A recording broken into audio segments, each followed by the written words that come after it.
Dear all, a big thank you for joining us today on day 2 of the Climate Toolkits for Infrastructure PPP's workshop. We're delighted to have you with us today, rejoining us so that we can take up a second day of fruitful discussions on how we integrate climate into PPPs and make climate smart PPPs. Critical things that we'll explore with you as well today. But I'd like to start off with a bit of remarks and a little bit of a recap from yesterday's session before we launch into our first day. Yesterday, we began to explore the challenges and opportunities that climate change presents. I think with an important acknowledgement that the global context for climate change is really compelling us all to accelerate action and to focus on the impacts that this is having at a global level, at a country level as well. Important tipping points that we are trying to avoid with the integration of climate change, both in terms of decarbonization and also in terms of building up climate resilience to the impact that we're seeing globally, from floods in Pakistan to Brazil and well beyond. Important factors that are really leading us to think through more and more, what does it mean to build a climate smart infrastructure? And when we think about the Paris Agreement commitments that the countries have made through your nationally determined contributions, this is the commitments that are helping to accelerate action to keeping the globe from warming beyond 2 degrees Celsius. It's a critical factor. Nonetheless, all of that requires important investments, and there are estimates of well over 3 trillion globally by 2030 and 2050. And to do that, I think crowding in private sector investment and finance is absolutely critical. So these climate toolkits are really intended to help us all as practitioners, as country specialists and advisors that are looking to advance the agenda for each of your countries in terms of integrating private sector investment and finance. So yesterday we started to cover off with the overview of what was the World Bank Group PPP Climate Toolkit, the umbrella toolkit that gave a very useful overview and modular approach to climate change and how to integrate it, how to think through it. How do projects fit in with the Paris Agreement, nationally determined contributions, the NDCs? How does climate resilience and impact and climate change impact infrastructure? How do we think about design to support resilience and avoid and mitigate loss? How do we also structure decarbonization pathways? What does it mean to reduce GHG emissions? These are some of the important aspects that we were looking at. And ultimately, all of this in order to create bankable projects that can attract private sector investment and finance to get to the trillions that we need annually on these investments. We kicked off then with an important deep dive into some of the sector toolkits that we will continue to explore today. Yesterday, we were looking at transportation sector, and particularly with roads, and transportation is one of the critically harder to abate sectors. And so looking at these sectors to look at the transitions that we need to make is really a critical part of what we need to do to advance the climate agenda.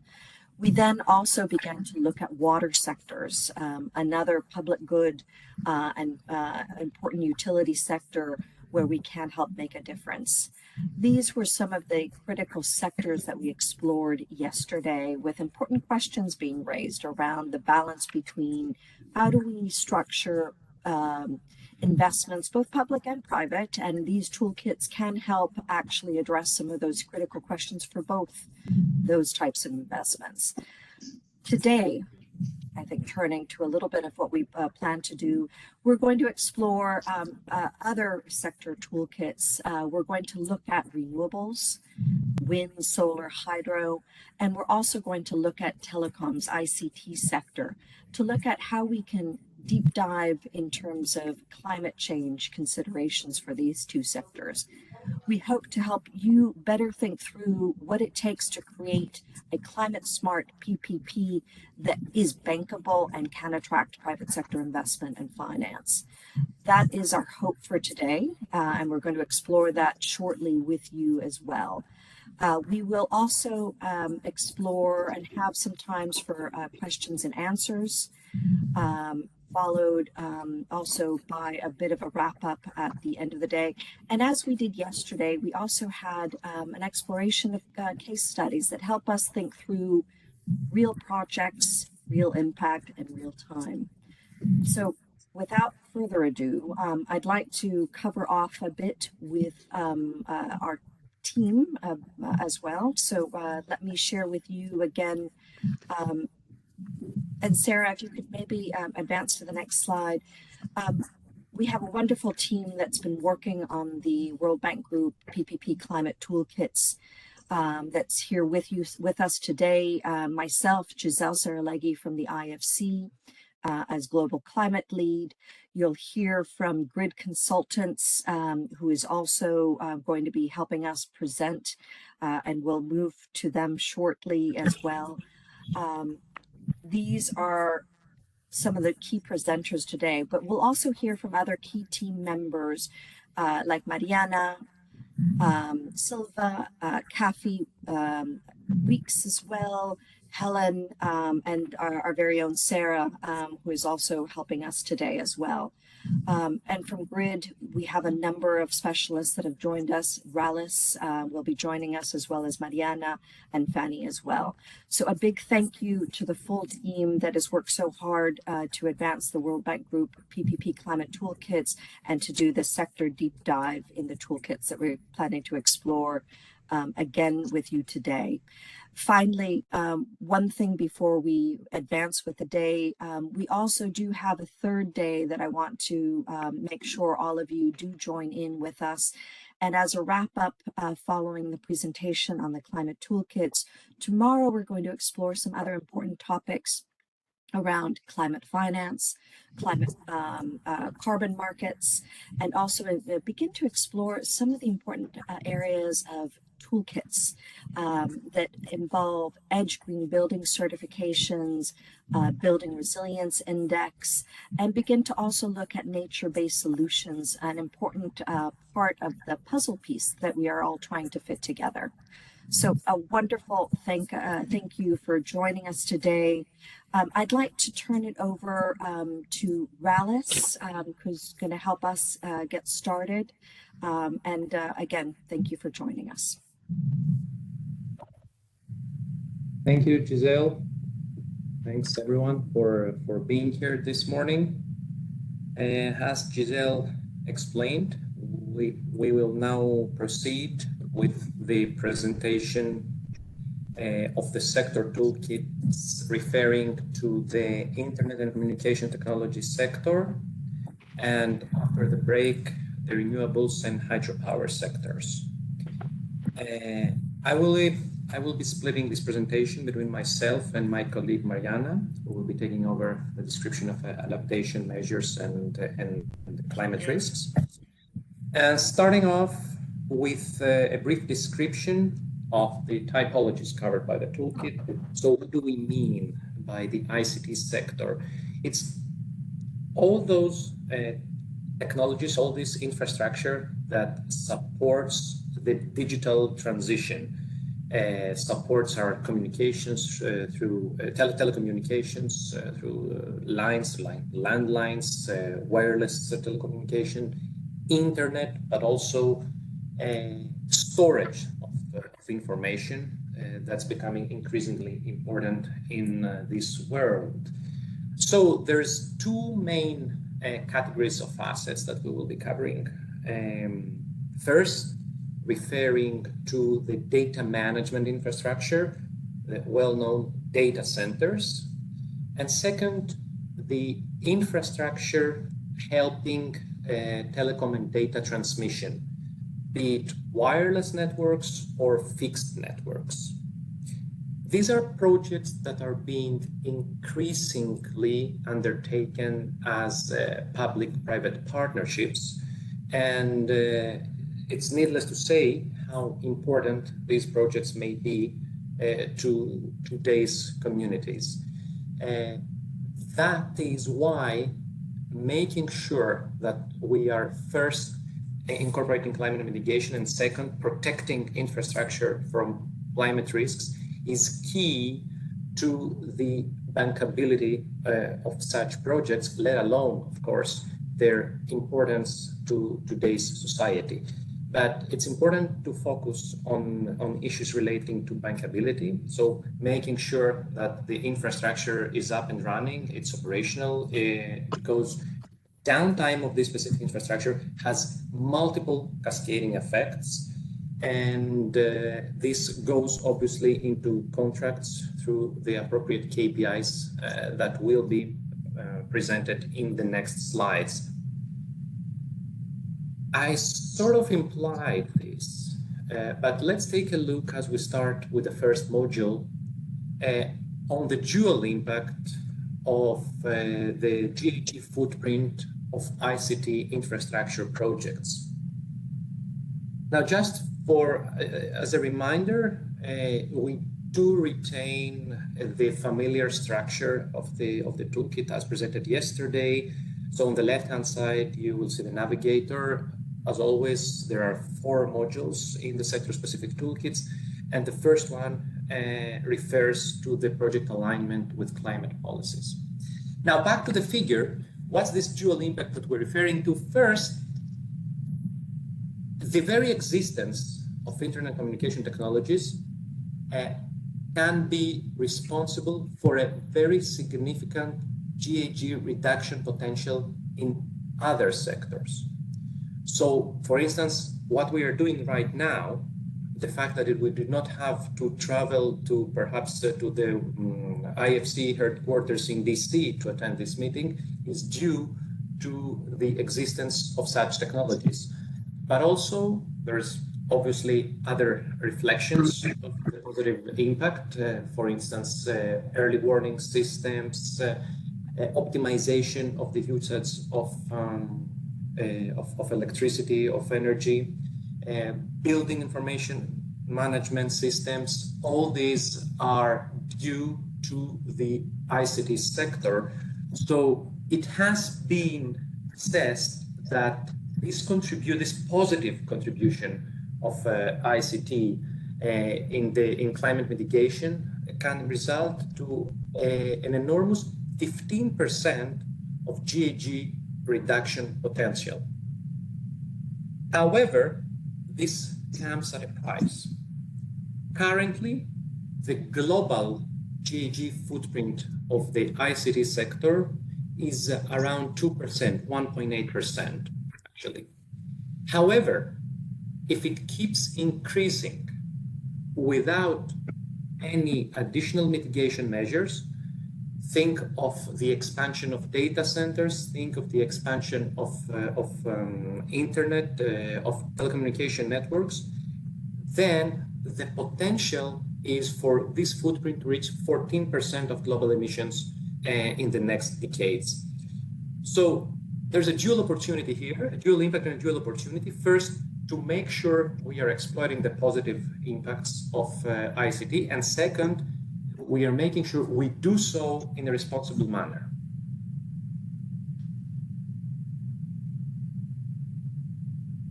Let's start with a simplified procedure for the assessment of GHG emissions. So this is included in the toolkits, and as I said yesterday, the aim here is to support teams perform some preliminary assessments without the need to hire specialist consultants and hence increase the costs of the project at such a very upstream phase of which is the project selection. So we are describing in the toolkit the ICT sector guidance borrowed by the Carbon Trust, which practically quantifies the GHG impact in kilograms of carbon dioxide equivalent. That is assessed using a simple equation, multiplying the activity data by the emission factor. So what is the emission factor? It is the kilograms of carbon dioxide equivalent per unit. What are the units? The units could either be the energy usage. So for instance, a kilowatt hour of energy produced, right? So there is an equivalent of emissions per kilowatt hours of energy, or it could be the physical material, the megabytes, right? So there are available in the literature correlations of this type that could help the teams perform this assessment. In the case of data centers, we are providing in the figure on the bottom of the slide a simplified chart, a simplified graphic of how to calculate the energy usage. Essentially, what needs to be done is first, and what is shown on the left-hand side of the figure is a schematic of the various components of a data center. So there's more or less three categories of assets: servers, storage systems, and networking parts. Each one of them is associated with a different amount of GHG emissions. So what needs to be done is first to inventory the equipment that will be there, identify the equipment energy consumption, the equivalent, so the energy, what this equipment consumes every year, consider power usage effectiveness, and then estimate the energy. Now, once we have this energy, we can use it on the top equation to calculate the GHG impact of such systems. Of course, as always, there are opportunities for mitigating, for climate mitigation in ICT projects. 4 categories of interventions as defined in the left-hand side, in the left column. The first one is the use of renewables and energy efficiency provisions during manufacturing, construction, and operation of the infrastructure. Some examples on the right-hand side. Obviously, using hybrid energy systems. These are highly energy demanding systems, right? So hybrid energy systems or totally renewable energy, or totally depending on renewable energy systems for telecom towers, or using the data center roofs to install photovoltaic panels. Just need to mention here the need for appropriate risk mitigation, because these systems need to be running all the time. So if for instance renewables fail, then the entire system fails, and hence the mention to hybrid energy systems. Obviously, promoting the use of energy efficient components in data centers and other auxiliary so-called scope 3 emission reduction through low carbon transportation of employees. Second category, activities to avoid or reduce GHG emissions. And examples of such measures would be monitoring and optimizing power consumption, reusing heat waste, for instance, to support the ventilation equipment of the building, if it's a building, green supply chain management, etc. As always, incorporation of circular economy principles like e-waste management and heat waste reuse, and also in the construction of the buildings. And sustainable use and management of ecosystems, comprising technologies to map pollution and air quality, and make sure that there are proper mitigation actions when deviations from the specified targets are observed. And with this, I will pass it on to my colleague Mariana to proceed with the climate adaptation measures. So hello everyone. it is possible to introduce climate adaptation measures at all possible phases of an ICT project. The toolkit outlines 3 broad classes of solutions, and we start with prevention. This step includes all the measures we can take to reduce the likelihood of a hazard affecting our project.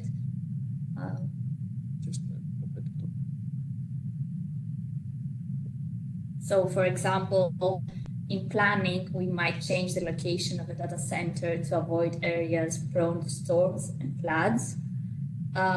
Design modifications with hard engineering solutions include placing telecommunication cables underground to protect them from extreme winds, or raising equipment to higher floors to prevent flood damage.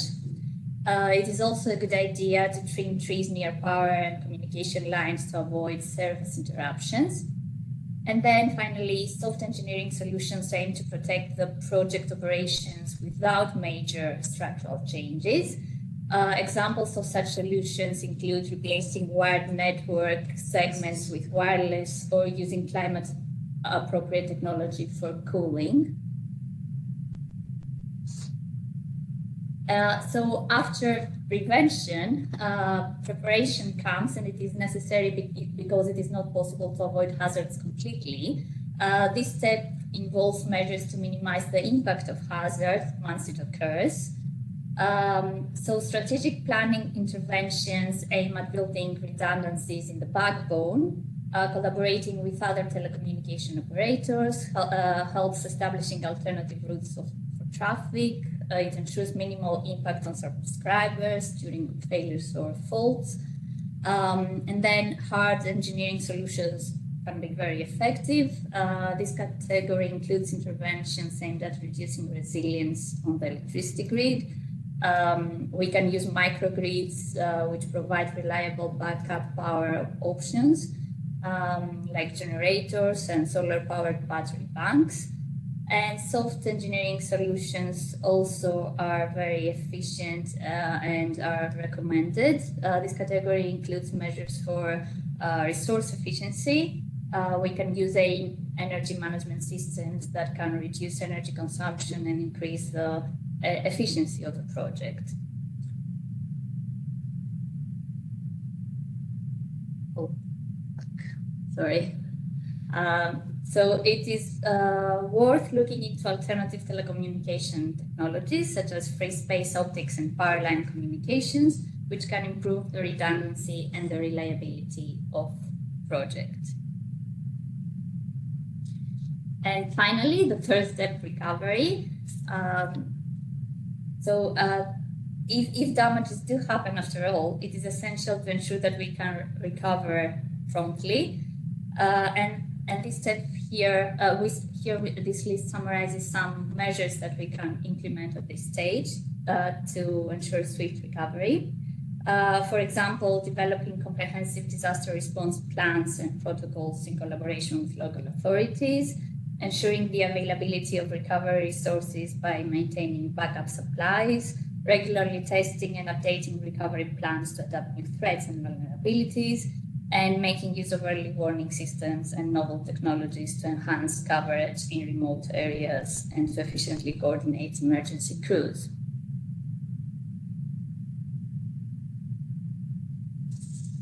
So in addition to the internal climate threats, we must also consider external risks. These come from hazards affecting either the ICT project's interlinked infrastructure or its broader socioeconomic system. These risks indirectly impact the project operations and are beyond the project's control. Therefore, it is crucial to identify them early, estimate their impacts, and plan mitigations. So this table summarizes common external risks. Energy security is a primary concern. Climate impacts on power supply systems pose a significant risk due to the ICT project's high reliance on energy. Increased demand for energy in other sectors like heating or cooling homes can overload the power supply system, leading to blackouts and outages that affect the ICT project currently. Water scarcity also poses a serious threat.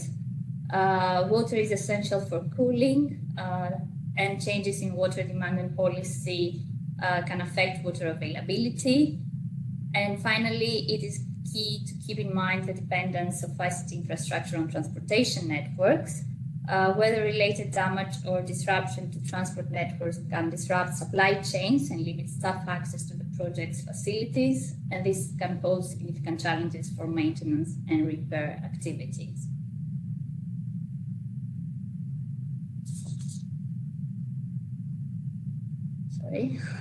So key performance indicators, as Ralis mentioned earlier, are customarily used to assess and evaluate a project's performance. So our list here provides indicative high-level examples that may be applicable to a broad range of ICT projects.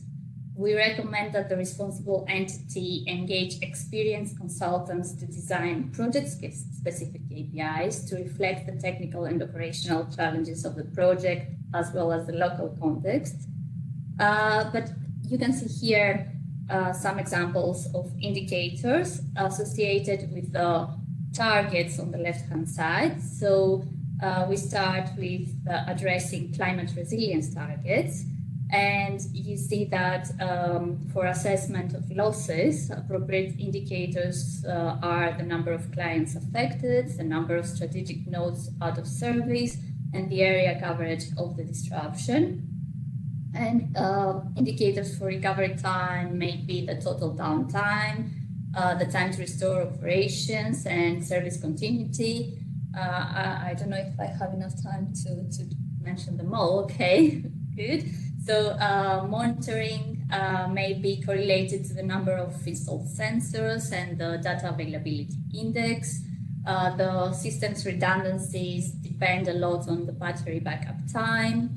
And emergency response, it may be correlated to the frequency of updates in the emergency response plans, the number of emergency drills, the number of emergency response fleet. And financial resilience can be linked to financial liabilities and the cost of uninsured climate-related incidents over revenues as a percentage. And then we have also created a very thorough list of indicators to assess achievement of environmental targets. Carbon footprint can be measured with respect to reductions in GHG emissions. Carbon offsets, this is measured in terms of tons of CO2 per year. Reduced fossil fuel use. Energy efficiency is correlated with annual energy savings, the mobile network energy consumptions, the tenancy ratio, which is the number of tenants sharing tower infrastructure. Sustainability can be measured by, in terms of the waste generated, the waste recycled as a percentage by units, the annual water usage divided by IT equipment, and the existence of sustainable procurement policies. And finally, use of renewables is also a significant target, and we have indicators to assess the achievement of this target. For example, the energy mix, the percentage of renewables, on-site power generation or annual renewable energy generation are appropriate indicators for this class. And I'm going to interject a little bit there on KPIs, and we, I think, mentioned this yesterday as well.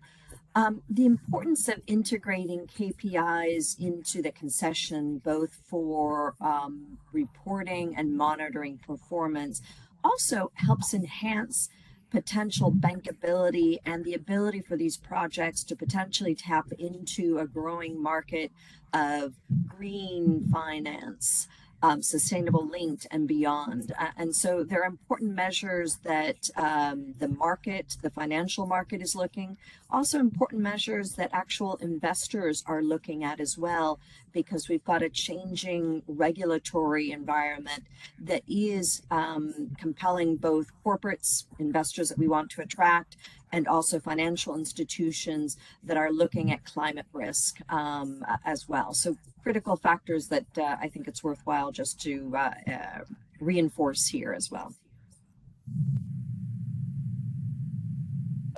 Thanks, Giselle. I think we can now pass it on to the World Bank Group team to present a very interesting example of the application of the toolkits in East Africa.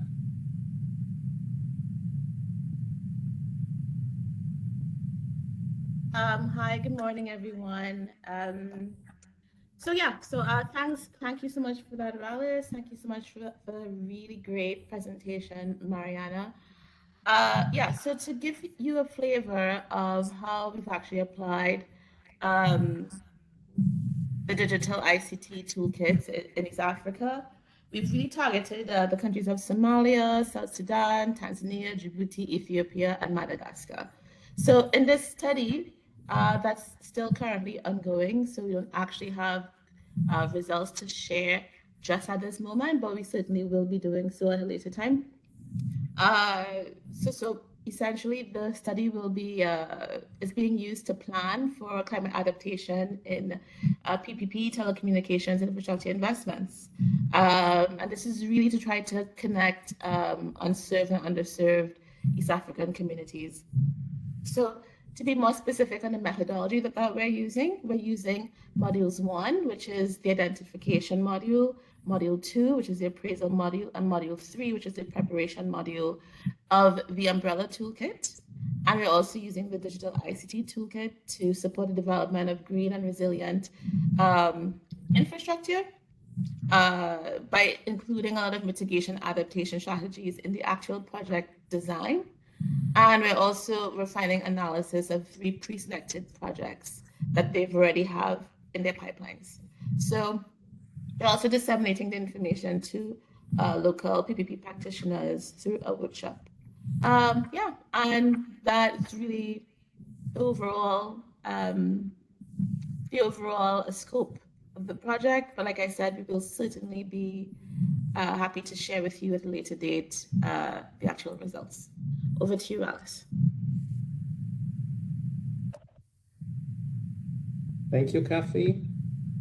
I think with this, we are done with the presentation of the ICT sector toolkit. And should I pass it now to Mariana to coordinate the discussion Q&A session? Alice, thank you. Mariana and I can step up to look at and help address any of the questions. Let me encourage you during the sessions to feel free to put your questions into the chat and or now to please raise your hands. Happy to address any of the questions you might have. Let's see if we can begin to address those. I see one question in the chat. Which says, I'm going to read it out loud for the team. Is there any standards being developed for evaluating these KPIs? If yes, would it be possible to highlight some of these? Are all of these KPIs equally important to be included in concession agreements? Great question. So let me address that a bit, and we spoke about the KPIs earlier and even yesterday. What we're trying to do more and more is look at market-based KPIs. And so what you've seen in many cases is ICMA or LMA. ICMA is the International Capital Markets Association.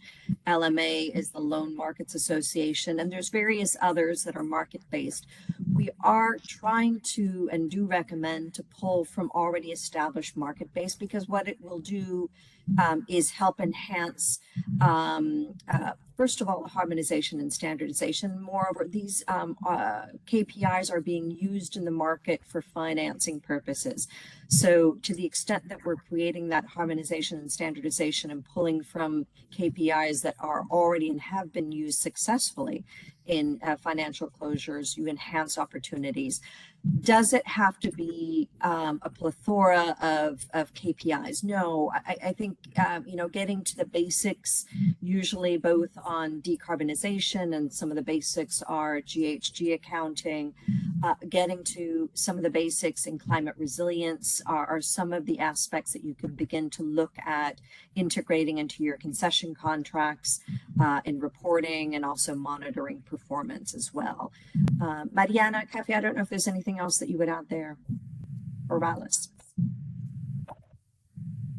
So the one thing I would just like to complement, because I think Giselle put it so nicely. The idea here is to propose market-tested KPIs, but in terms of performance-related KPIs, one of the most reputable institutions for that publishes KPIs for the ICT sector is the International Telecommunication Union. So I would recommend visiting their website to obtain the most up-to-date KPIs. But what is important to understand here is that we're not just talking about the performance of the networks or of the equipment or of the infrastructure itself. We need to see through these KPIs how the climate change, how climate threats could affect the performance of this type of infrastructure. And this should be done in the country context, within taking into consideration the importance and the limitations for the specific application. For instance, if we're about to protect the main telecommunications line that connects to a remote village, then the acceptable downtime would be 0. On the other hand, if we are designing the project in an urban environment where there is a rich, dense network, and there would be redundancies in case of failure, then the acceptable downtime would be lower. Why is that? I mean, why don't we always set the acceptable downtime to 0? Because it reflects on the project costs, and hence, as Giselle put it, on the project's bankability. And this is why Giselle insists so much in making sure that the KPIs we're proposing are market tested and are applicable to the local context where the project is designed. Thank you, Alice. Let me ask, and please feel free to raise your hands or add questions into the chat. Any other follow-up questions that you have, particularly on the ICT sector or more generally as well?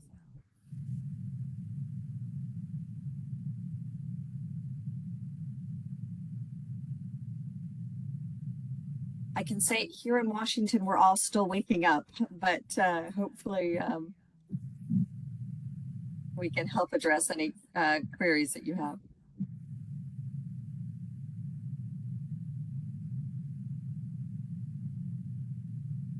If not, then happy for you to continue to use the chat, and we will address any further follow-up questions following the next session. But I believe we have, let's see, what's next up in terms of advancing with the renewables sector focus, Alice? I think because the renewable sector is going to take a bit longer, it's covering wind, solar, and hydropower. Would it be a good idea to have the break before that and then continue with the renewable sector? I think we have a fresh start now. I'm wondering if we might be able to break it up a bit and just continue to advance. Mm-hmm. So we can perhaps start with the wind and solar projects, and then take a break before proceeding with the hydropower. Would that be an option? Okay. Sounds wonderful. Thank you. So I'm just passing the break countdown. We'll come back to that later. So moving on to the renewables sector toolkit. renewables, in the case, I mean, for the toolkits, for the sector toolkits, include wind and solar, but also the battery energy storage systems, BESS. There are multiple storage systems, but the sector-specific toolkit focuses on BESS systems, as these are regarded as one of the most promising solutions and one that is attracting a lot of private sector participation. So, although not renewables themselves, but practically connecting infrastructure, the team developing the toolkits was of the opinion that it would be better to have this system included as we move to larger scale renewables. The issue of production is not anymore independent of the discussion about storage of the energy produced, so that it can be later on used to connect to the grid, and also storage in order to provide a buffer in case the grid requires it. The problem with renewable energy is how it is connected to the grid, if it is produced at a time when it is not needed by the grid, then it is lost. Hence, the need to enhance renewable projects with storage systems, and among them, the technology that is now being promoted is that of the battery energy storage systems. This is not to say that there are not other technologies as well, but this is the one covered by the toolkit, as I said earlier. Ralis, again, from a finance perspective, even from an advisory, oftentimes these are really looked as packages to avoid the intermittency that you might find in the power generation from renewables. Although there is some complementarity between solar and wind, evening and day as well. But more and more what we're seeing in the marketplace is really this being packaged together to address the question of intermittency and the need for energy generation at multiple times and throughout the day. Precisely. And Ralis, one other thing I think it's important before we launch into the wind and solar, renewable energy is a critical part to the Paris Agreement and to the climate change transition. In fact, at the last COP, what we saw is a commitment being made to triple these renewable energy sources. And so this is a big focus area in each and every country to look at how do you transition away from fossil fuels and into renewables, helping to reduce GHG emissions and better helping us to all globally achieve the Paris Agreement goals. Exactly, and we will see in a while how and why we also need to check the compliance of renewable projects with the Paris Agreement, because intuitively one would think that they are always Paris aligned. However, there are commitments that need to be taken care of, and these are examined in the next slide. But before that, let me guide you through the typologies of projects or of assets covered by the toolkit. For solar energy, we're covering photovoltaic cell systems. These are the ones directly converting sun power to electricity. The PV panels, they're well known to most people who are familiar with solar power. And the concentrated solar power systems, these are larger scale systems. They concentrate sun energy to drive a heat engine that is connected to an electric generator. Both are technologies very widely used and very widely invested, hence, but with different sensitivities and different potential impacts, hence they are covered by the toolkit. For wind energy, there's obviously two broad categories, onshore and offshore. The benefits of onshore have to do with the installation and accessibility. The benefits of offshore have to do with consistency of wind potential and limitless space. That is why the typical turbine sizes, where turbines are measured by their nominal power capacity, are between 1 to 5 megawatts for the onshore wind turbines and 2 to 10 for offshore. Of course, the industry is evolving, so you will see larger wind turbines being installed. And I did mention the connecting infrastructure, the BESS, that are also covered by the toolkit. What is particularly specific for this category of projects when we're talking about the climate toolkit is that their very operation, their output practically depends on weather, which depends on climate phenomena. So these are not just projects that help mitigate or need to be adapted to or need to adapt to climate change because they are threatened or they are at risk due to climate change. These are projects whose operation depends on how the climate evolves, and hence their design has to take into consideration all these climate parameters. That's especially true with hydropower, which will be covered after the break. So this is perhaps the most important sector in the sense that this is the most widely affected sector by climate change. I did mention the need to assess the Paris alignment of renewable projects, and this is why. Coming back to the flow chart that we were following yesterday, that was presented as part of the umbrella toolkit at the very introductory presentation, we go back to that familiar three-step methodology. First, assessing consistency with the climate strategies. As I said, renewables are always included in climate strategies.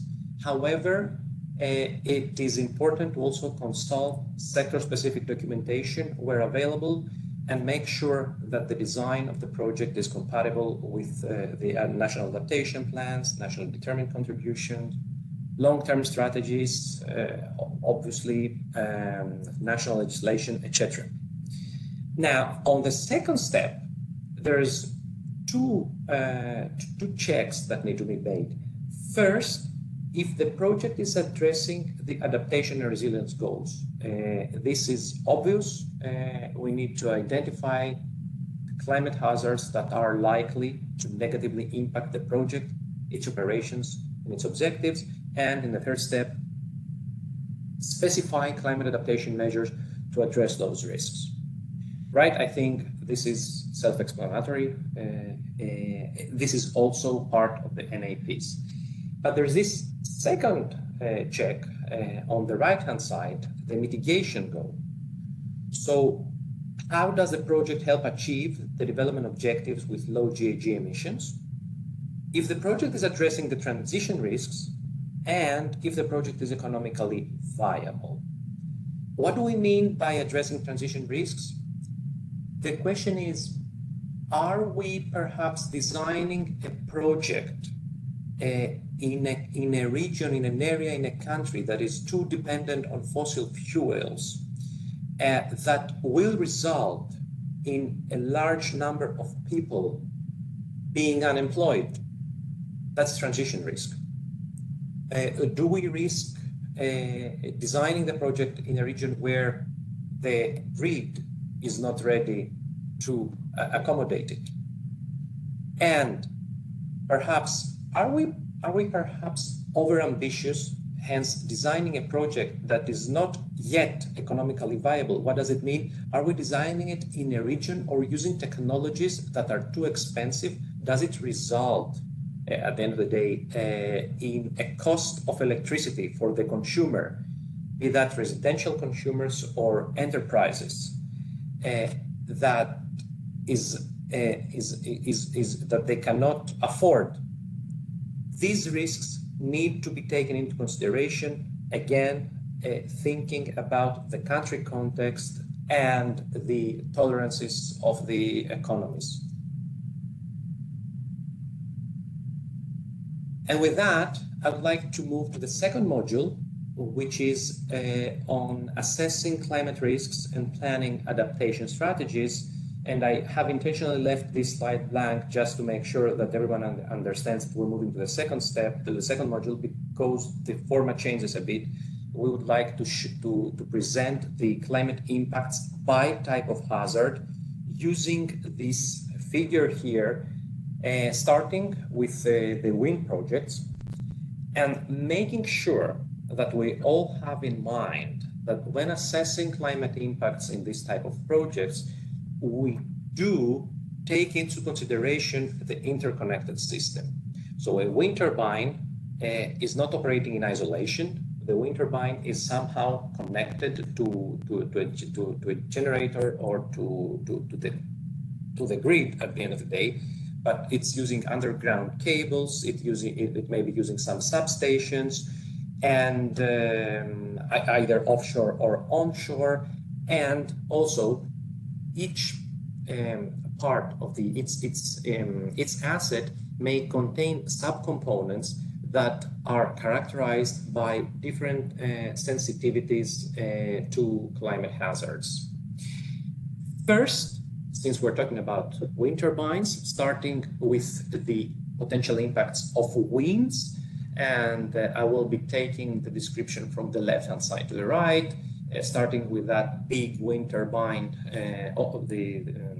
located offshore, where extreme wind gusts may result in tilting, may result in buckling of the foundation, may result in overtopping of the entire structure. For the offshore substations as well, right? They may experience toppling or break due to the action of the extreme waves.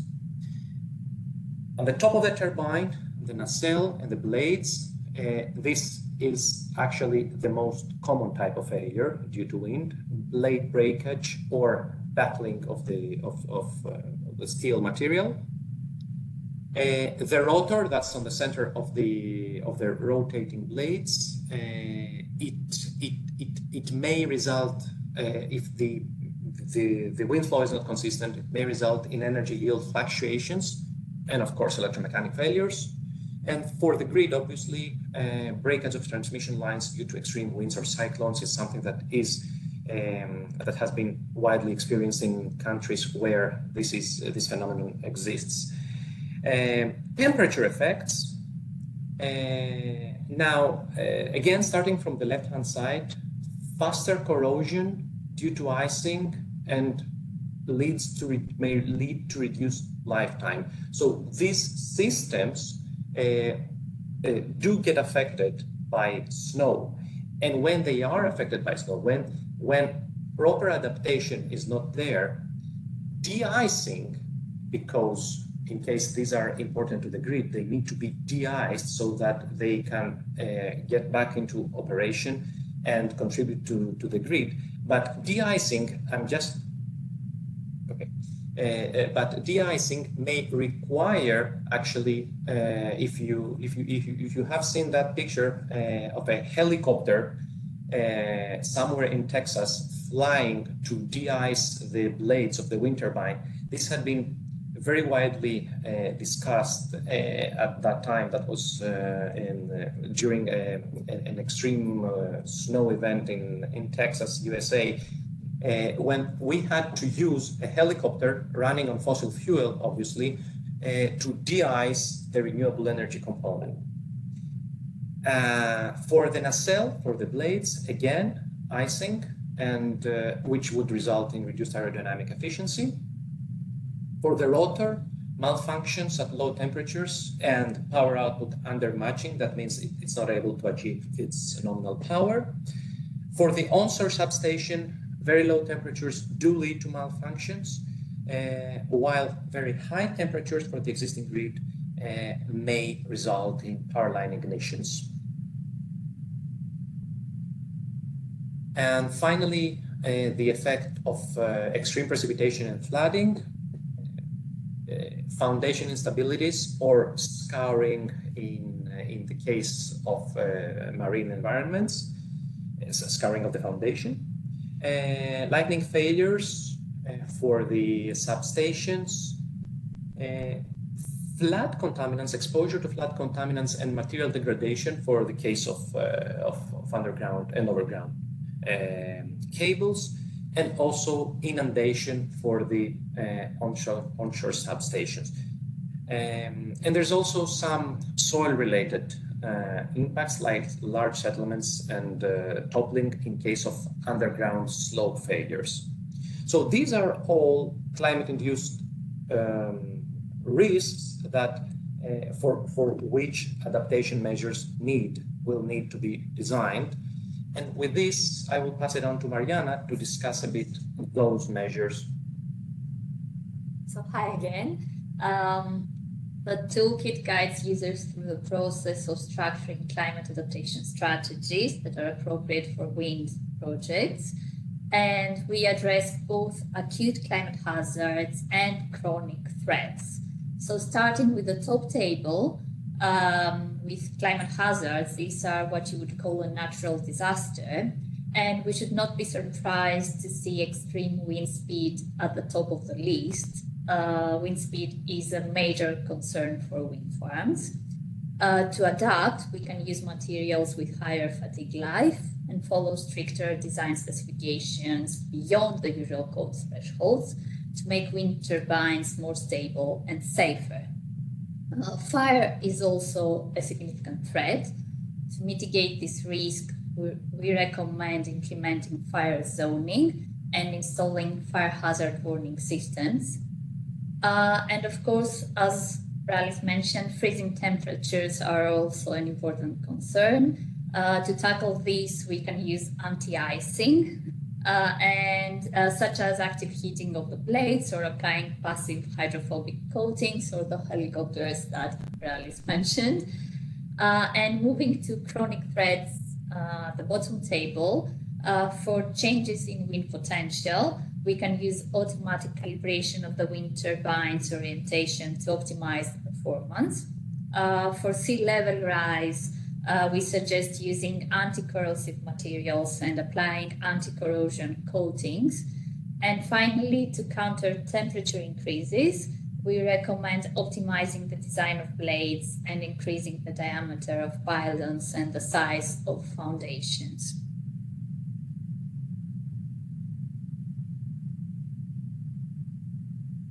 So this slide here gives us insights into possible nature-based solutions for protecting offshore wind turbines from scarring, the threat that Rallis also mentioned before. Scarring is the erosion of seabed material around the foundation of a wind turbine. If it becomes extensive, it creates a hole and can lead to serious geotechnical failures, causing large displacements, tilting of the tower, or even collapse of the entire turbine. The most common strategy to prevent scarring is, you see it in the figure on the left-hand side. It involves placing rocks and stones or gravel around the foundation. However, we can also use scar protection methods that respect marine life, offering an eco-friendly way to reduce the environmental impact of wind farms, while also at the same time keeping them safe from scar hazards. So we have provided a reference, you see it here at the bottom of the slide, to a catalog where you can find a variety of nature-based solutions for offshore wind structures. And you can see there are various innovative ways which may be applicable to the specific problems in hand. And we have also included in the slide only 2 examples. For example, replacing traditional scar protection with eco-friendly materials such as recycled concrete, or covering the scar protection with material that mimics the marine life environment to mitigate its impact on the ecosystem. Thank you, Mariana. And with this, we will be concluding the presentation of the wind part of the renewable sector. And I think we all agree it's a good idea to take a break now before continuing with the solar sector and the hydropower sector. So once we resume, we could perhaps start with with any questions, if any, for the wind sector toolkit that we have just presented, and before going on with the solar, and that followed by the hydropower sector. That is 10-minute break. We will keep the timer on during the break so that everyone knows how long it is until the break ends. And we will resume immediately after the 10 minutes break. Let me encourage all of you to please feel free to use the chat to kind of put your questions in. We can use that then to kick us off once we return from the break. Thank you.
Welcome back, everyone. I hope you had the time to get a coffee to restart this very exciting conversation.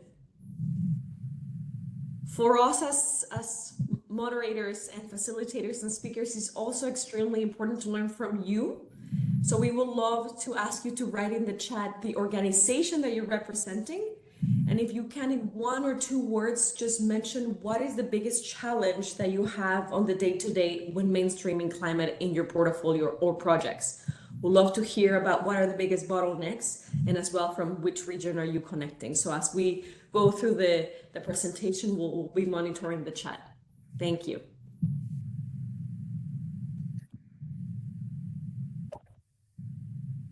Mariana, thank you. I think we can resume with the solar projects,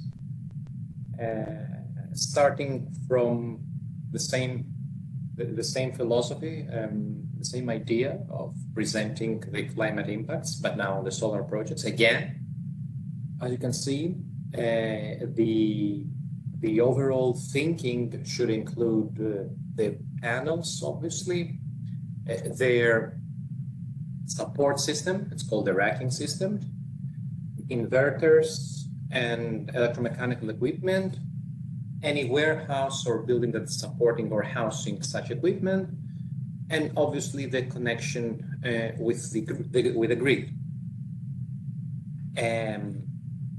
Starting with the hazards stemming from wind,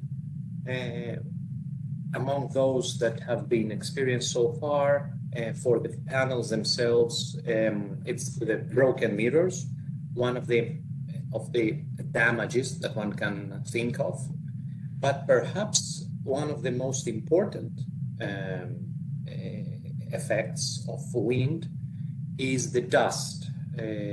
Dust sitting on panels and hence reducing their yield capacity. This is one of the many important aspects of looking into climate risks for such projects. So first, in many cases, these installations come with cleaning technologies, right? And cleaning, meaning dust cleaning, usually uses water. So availability of water for cleaning the dust is a very important consideration. And it has been the case in an actual project where a lack of water in the location where the panels were installed, lack of access to water was a risk identified by the bank, by the finance. This was a commercial bank. And this was the reason for not moving on forward for financing the problem. So again, as Giselle has stated several times, and I think this is very important, these are all important, not just for the design and the operations, but also for the bankability of the PPP projects. Now, moving to the racking system, as you can understand, extreme wind can result in destabilized frames or even breakage. Breakage of transmission lines, as previously, if the transmission lines fail, then although the solar facility may be operational, the power generated cannot be transmitted. So it cannot be input in the grid. And for the warehouses, the wind may produce damages on roofs or broken windows. These are again threats that need to be taken care of. Moving on to the effects of extreme precipitation, you can see that we have actually marked the risk of reduced energy output. It's not a risk of the equipment, like it's not a damage on the equipment, but it's actually a very important parameter blocking the main source of power, which is the sun itself. So if it is cloudy, if it is too cloudy, or if it is too often cloudy, then the energy output will be reduced. Important parameter, and also important to look into that when designing and when deciding on the location of these installations. For instance, if it's a mountainous region that usually results in trapping clouds in it, then we may understand that this is an area of expected, projected increased cloudiness, and hence an area not suitable, because that's a risk that cannot be mitigated. For the panels themselves, water under specific circumstances may result in short circuiting, or of course inundation.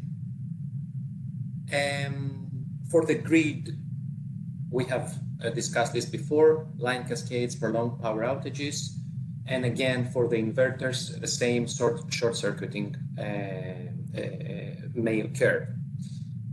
For the case of temperature, heat or extreme cold related impacts, we do expect a reduced output due to high temperatures, or if these high temperatures give rise to wildfires, then heavy smoke will again have the same effect.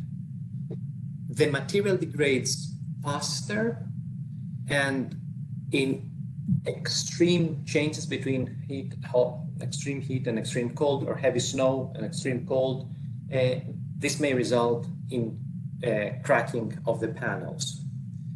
And there is also a well understood effect on the grid that the output may be under matching demand. If this is happening, then this is affecting also the actual solar installation. But now, soil-related incidents like landslides are also a big issue here, because these installations are not usually designed on deep foundations. So they rely on this racking system, which is only supported on some surface foundations. So when, and this is quite common, these are installed along a slope or a mildly sloping ground, which is prone to landsliding or any sort of surface slope failure or soil displacement, this could perhaps affect the stability of the panels. And if this is materializes if the phenomenon materializes in the form of a mudslide, then this may also bury the panels. Again, this is a threat that we have seen by experience, that is looked into by the banks.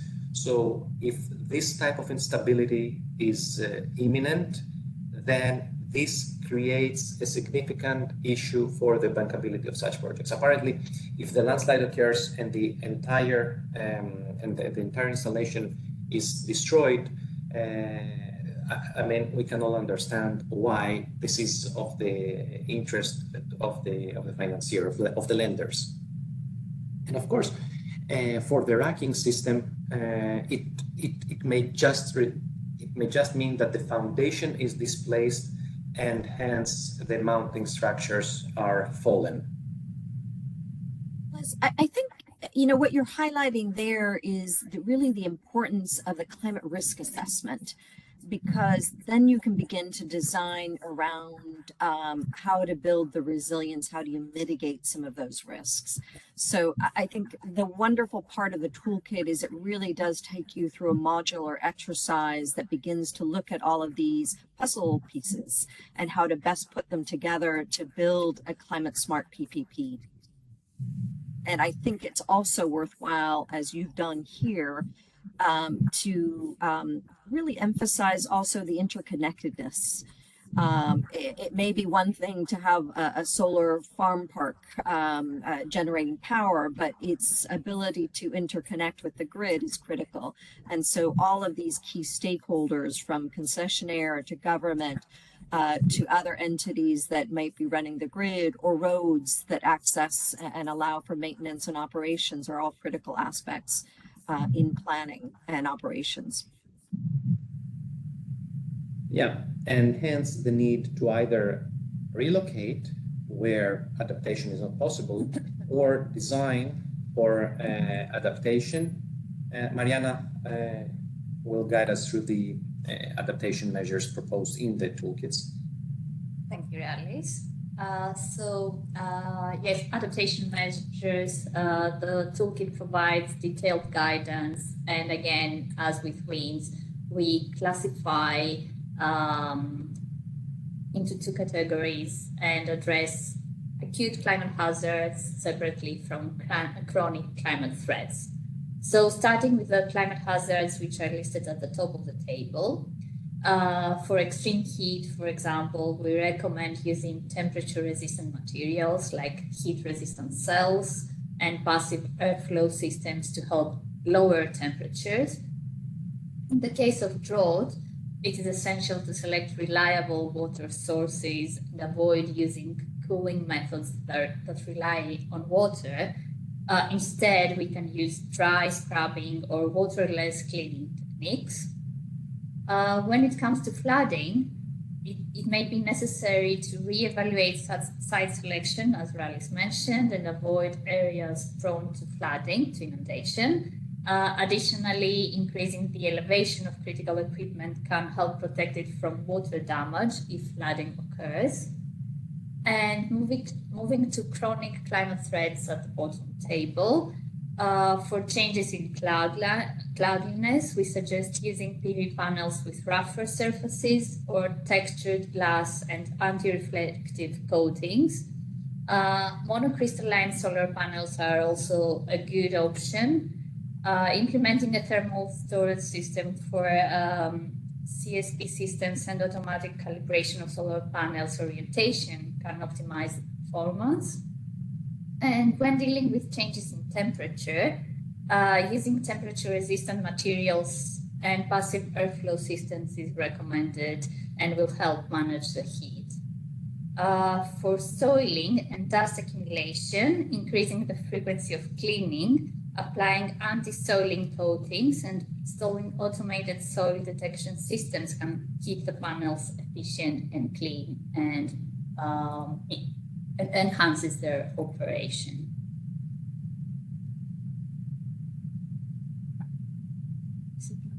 Okay, I managed to advance the slide. So, as mentioned before, it is crucial to identify external risks early in the project selection process. The toolkit provides detailed guidance on how to perform a preliminary screening to estimate potential losses or even gains, and develop strategies to mitigate negative consequences.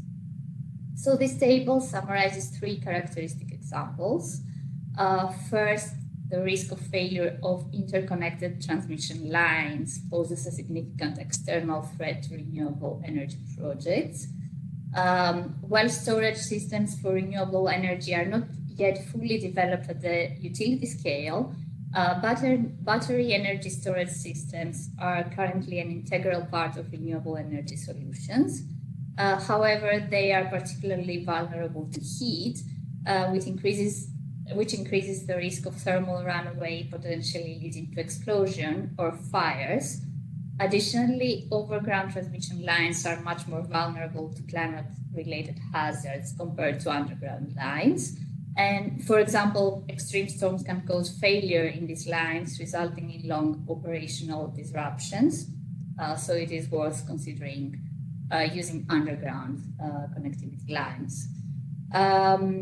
Likewise, significant land use changes in the surrounding environment of a project can create significant impacts. For instance, shifts toward water-intensive agriculture can increase competition for water resources. This can lead to policy enforced limitations that affect solar projects, especially in concentrated power systems where water is a fundamental operational element. Also, finally, social acceptance of wind and solar farms is another critical external risk. Lawsuits from local groups can slow down projects, complicate the permission issuing process, and ultimately discourage the developers. And with this, we can move to the third module. Just a very quick note here for module 3 before passing on to giving it back to Mariana for the KPIs. In this case, the third module of the toolkit explains how to evaluate up to preliminary stage the GHG emissions reduction achieved through the renewables. So for every case and for every component, it is showing how to practically calculate this equation. So the emissions reduction is equivalent to the baseline emissions. That means the emissions that would be required to produce the same amount of energy within the lifetime of the project, minus the renewable project, the emissions of the renewable project itself. For a preliminary assessment, this RE factor can be considered 0. But what it includes, if we think in terms of lifetime emissions of renewable projects, it includes the embedded carbon, the installation, maintenance, and end-of-life treatment. All these are accompanied by emissions, right? So the generation of energy itself is not, but there are some emissions embedded in the systems that practically these are practically the actual emissions. Otherwise, these factors here, as you can see, 14 grams of carbon dioxide per kilowatt hour.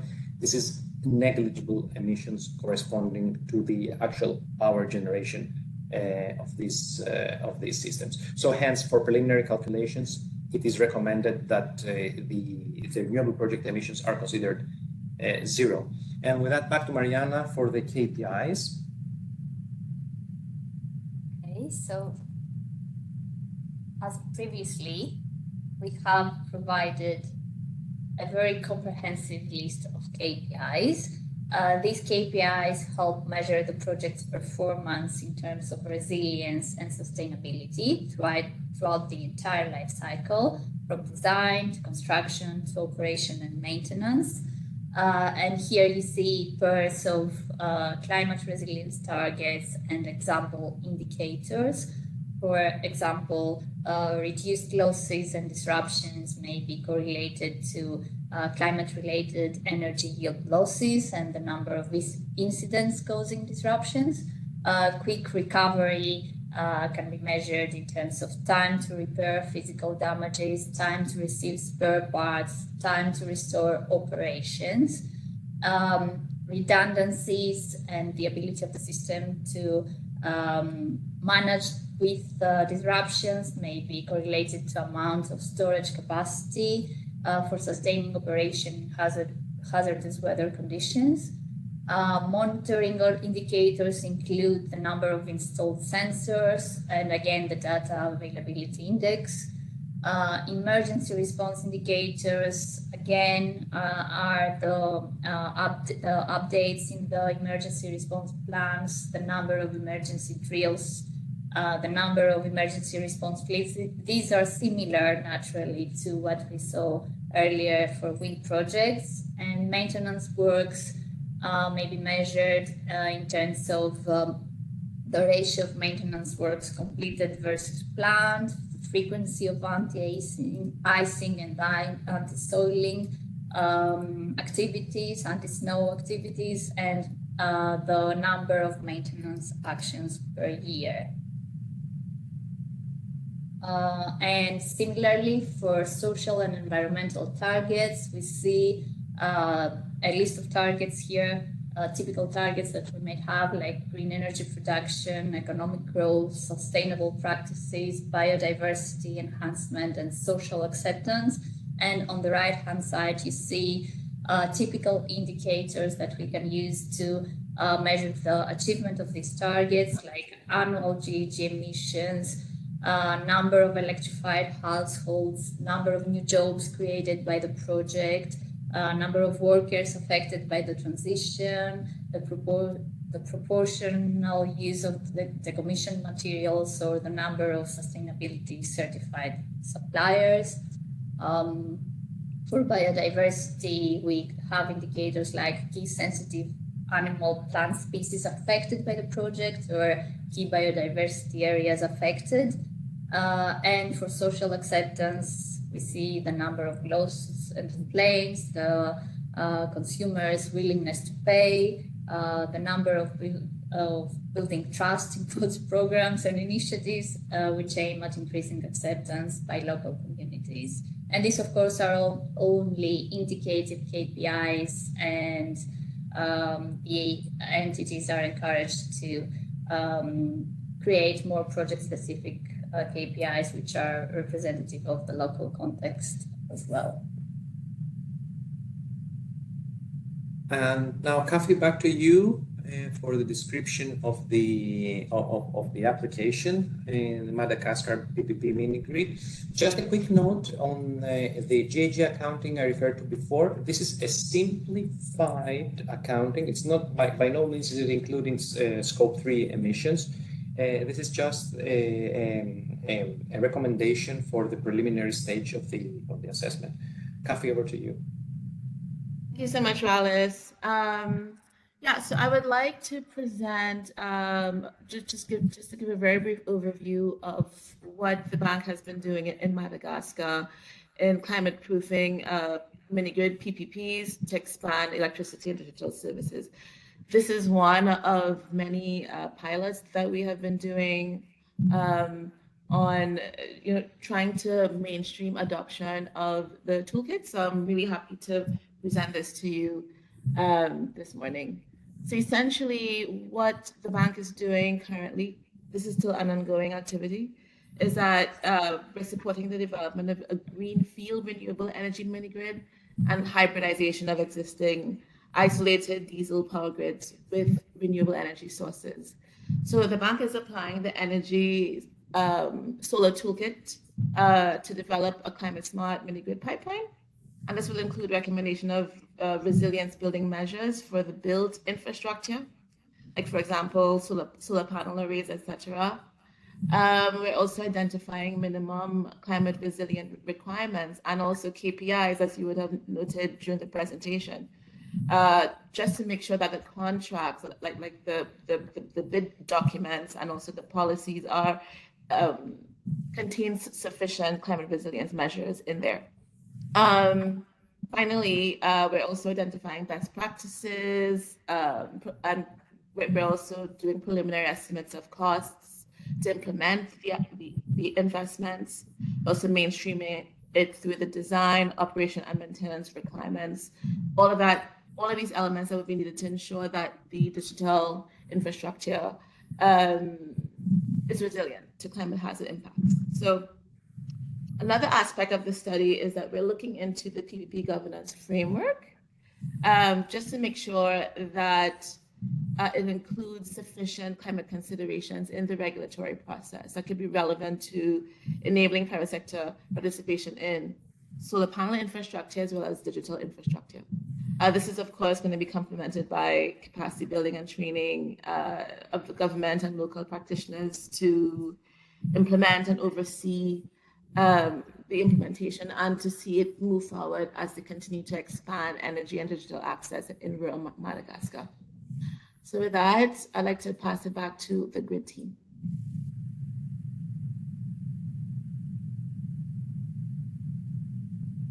Alice, there are some questions that we might want to address in the chat, some that go to climate risks, others that go to addressing coding, for example, that it deals with climate risks as well. Perhaps you can kick us off and then we can chime in.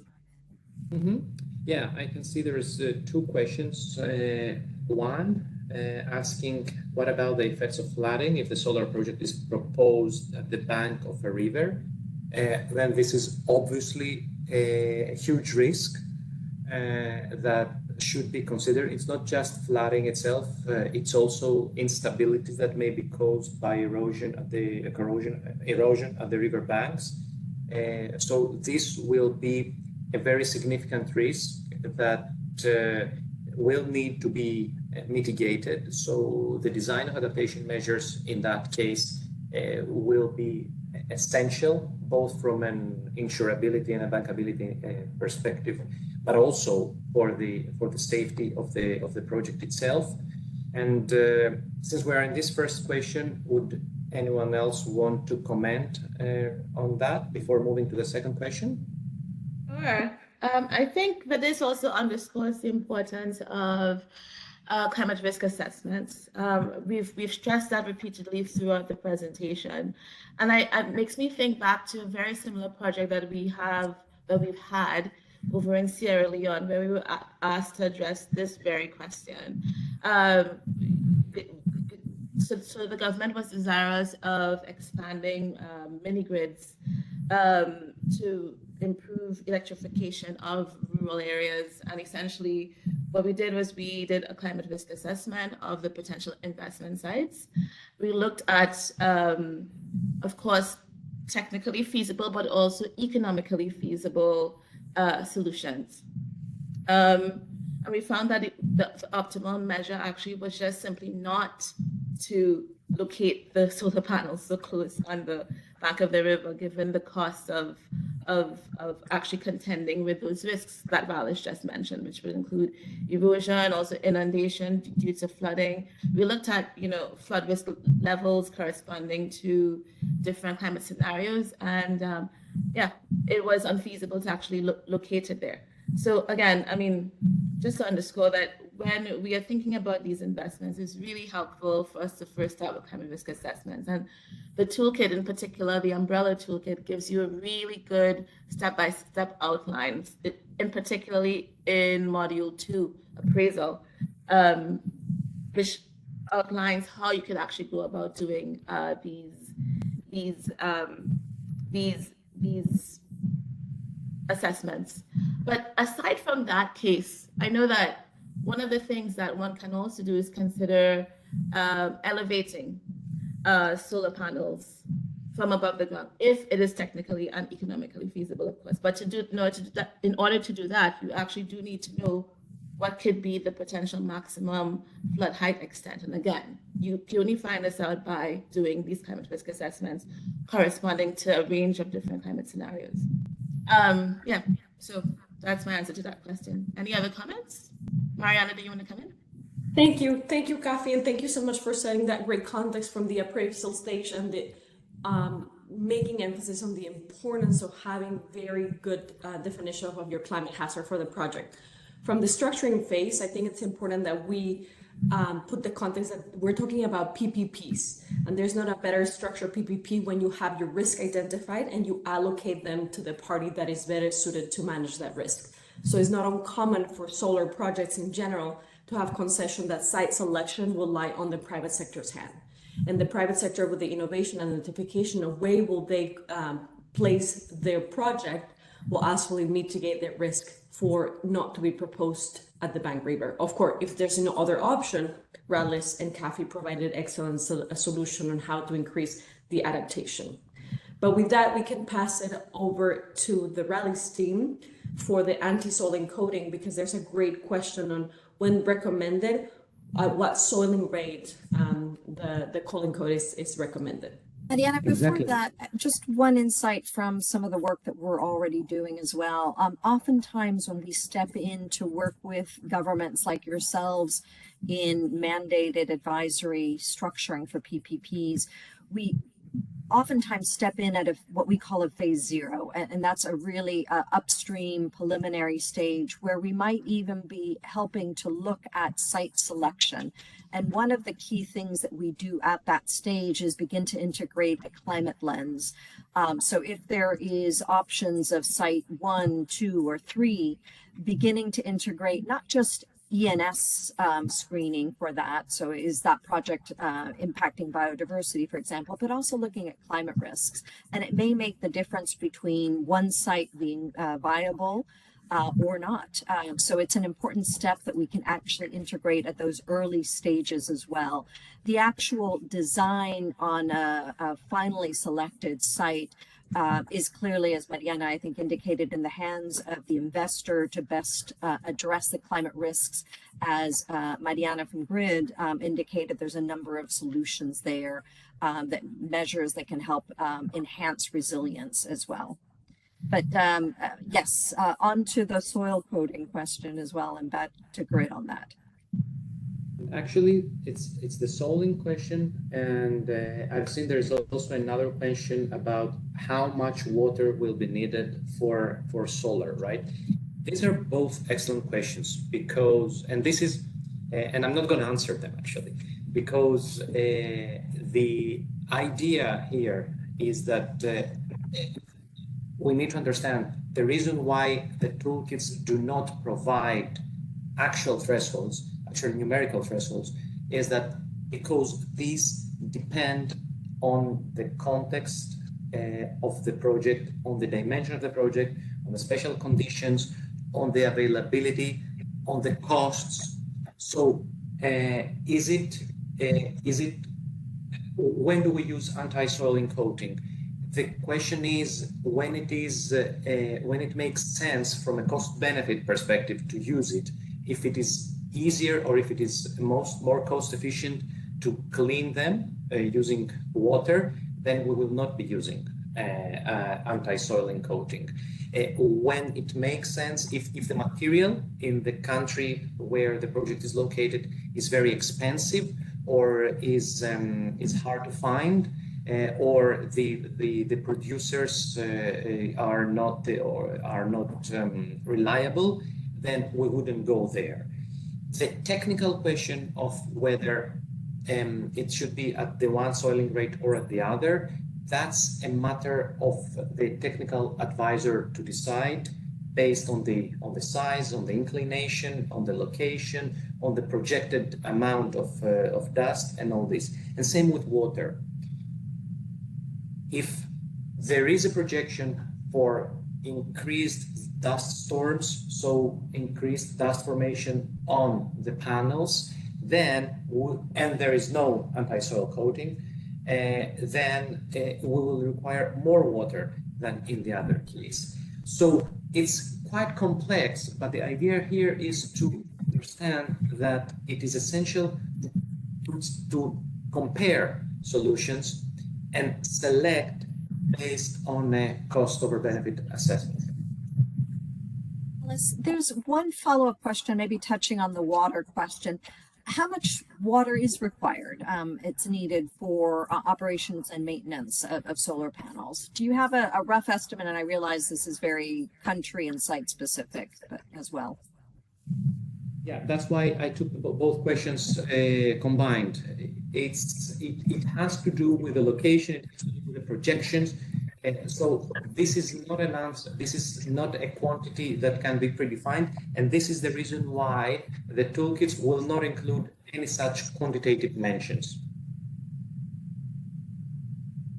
And I think what you're touching on is some of this innovation is really going to come from the actual concessionaire, from the investors that can bring in best practices, evolving practices that deal with climate risk as well. And it's a space that is so rapidly evolving. It's fascinating to watch.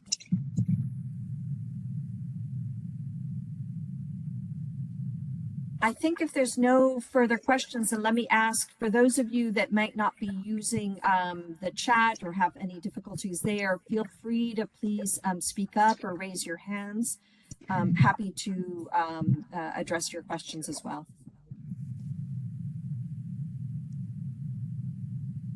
If not, Rallis, I think over to you to continue with the hydropower.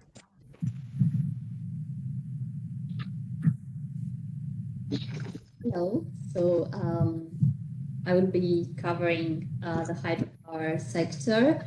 The toolkit refers to the three main typologies of hydropower projects.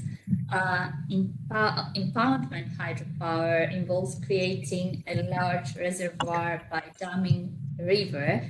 The key components here include not just the dam, but also turbines and generators. Run-of-river systems utilize the natural flow of the river without the need for large reservoirs. So in this case, we rely on canals and penstocks to direct water flow. On the other hand, pumped storage hydropower varies because it serves mainly as a sort of energy storage solution, and we have various components to keep in mind for pumping water.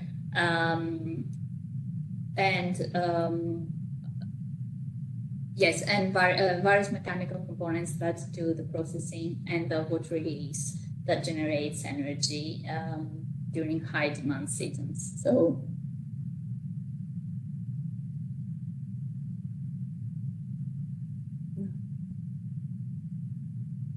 okay. So hydropower is indeed the world's largest source of renewable energy. The International Hydropower Association estimates that it currently supplies about 16% of global electricity demand. And over the past decade, hydropower capacity has grown significantly, and many countries in South America, Africa, and Asia have committed to using hydropower to provide affordable energy by 2050. So one of the key advantages of hydropower projects is their low GHG emissions per unit of energy generated. However, the design and implementation of these projects significantly impacts their efficiency and their environmental footprint. So there might be significant GHG emissions if we do not design and construct the project as we should. And the toolkit offers detailed guidance on how to minimize these impacts through the life cycle of hydropower projects. And here we summarize some key strategies. So during the operation and maintenance phase, we recommend reducing emissions through revegetation of the catchment, implementing real-time monitoring systems to manage water flow fluctuations. This can help moderate flood peaks and control debris flows. Additionally, for sustainable ecosystem management, we propose management of sediment flows rationally. This is essential to minimize impacts on wetlands. We propose using anti-erosion solutions during the construction phase. This is crucial to limit sediment transport and protect local ecosystems. And finally, in the third category, you see that we have tried to align with the principles of circular economy, and we have included recommendations for monitoring resource use and employing suppliers and contractors who are sustainably certified.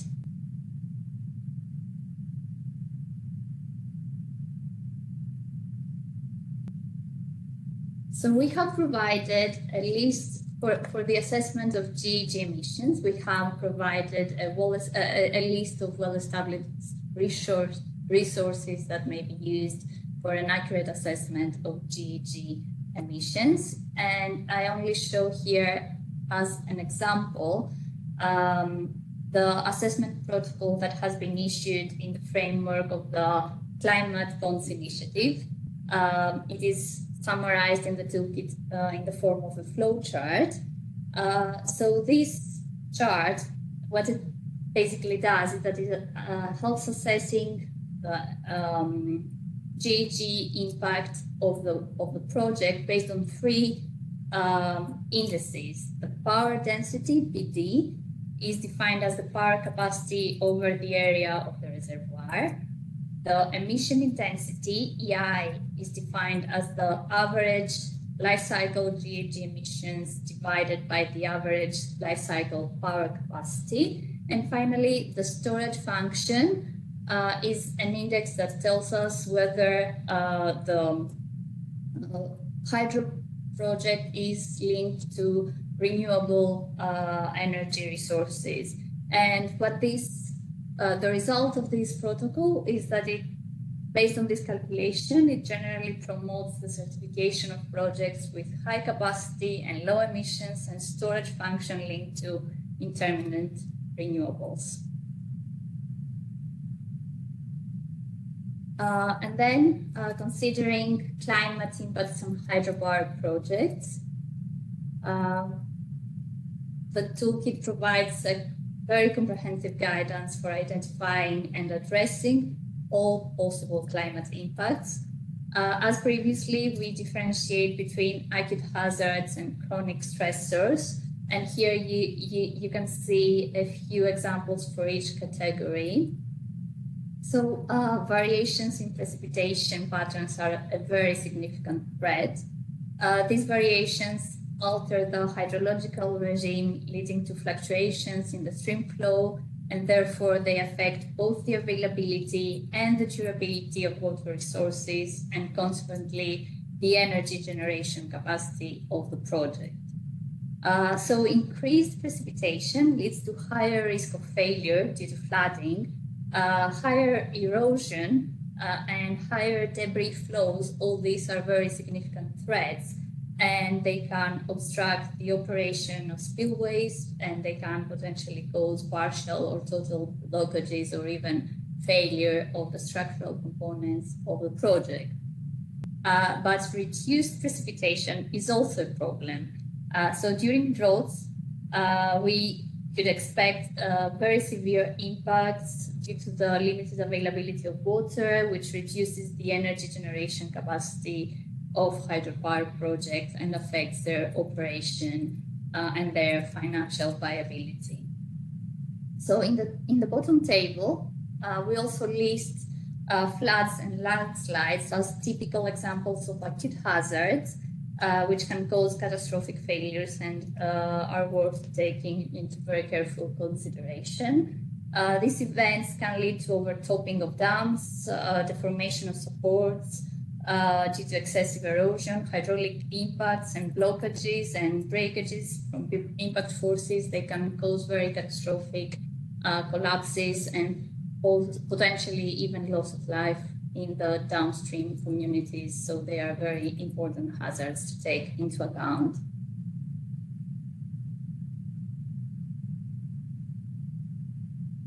So moving to climate adaptation strategies for hydropower projects, again, like previously, we differentiate between chronic threats and acute hazards. And we have provided examples of adaptation measures applicable to all possible climate threats and hazards. You only see here, again, indicatively, what is possible to do to adapt to increases in annual precipitation. We can alter the reservoir storage and plan for additional space to facilitate future installation of turbines. It is very important to design fish passages for varying discharge rates to minimize the environmental impact. It is important for droughts to have contingency plans to take into account other water usages and the needs of the local communities, and consult stakeholders to achieve efficient and rational water resource management of water resources. And similarly for changes in mean temperature, it is important to develop fire models and fire management plans to to implement remote snowpack monitoring for cases where we have drops in temperature, and of course avalanche risk may be very relevant for some locations, and it necessitates thorough risk mitigation measures to take that into consideration and adapt to such risks. And for the case of flooding, for example, which is a major threat as a natural hazard, it is important to build defenses upstream of the plant, to design the dam to sustain overtopping impacts during extreme flooding. This could be achieved by changing the height of the dam or relocating the spillways.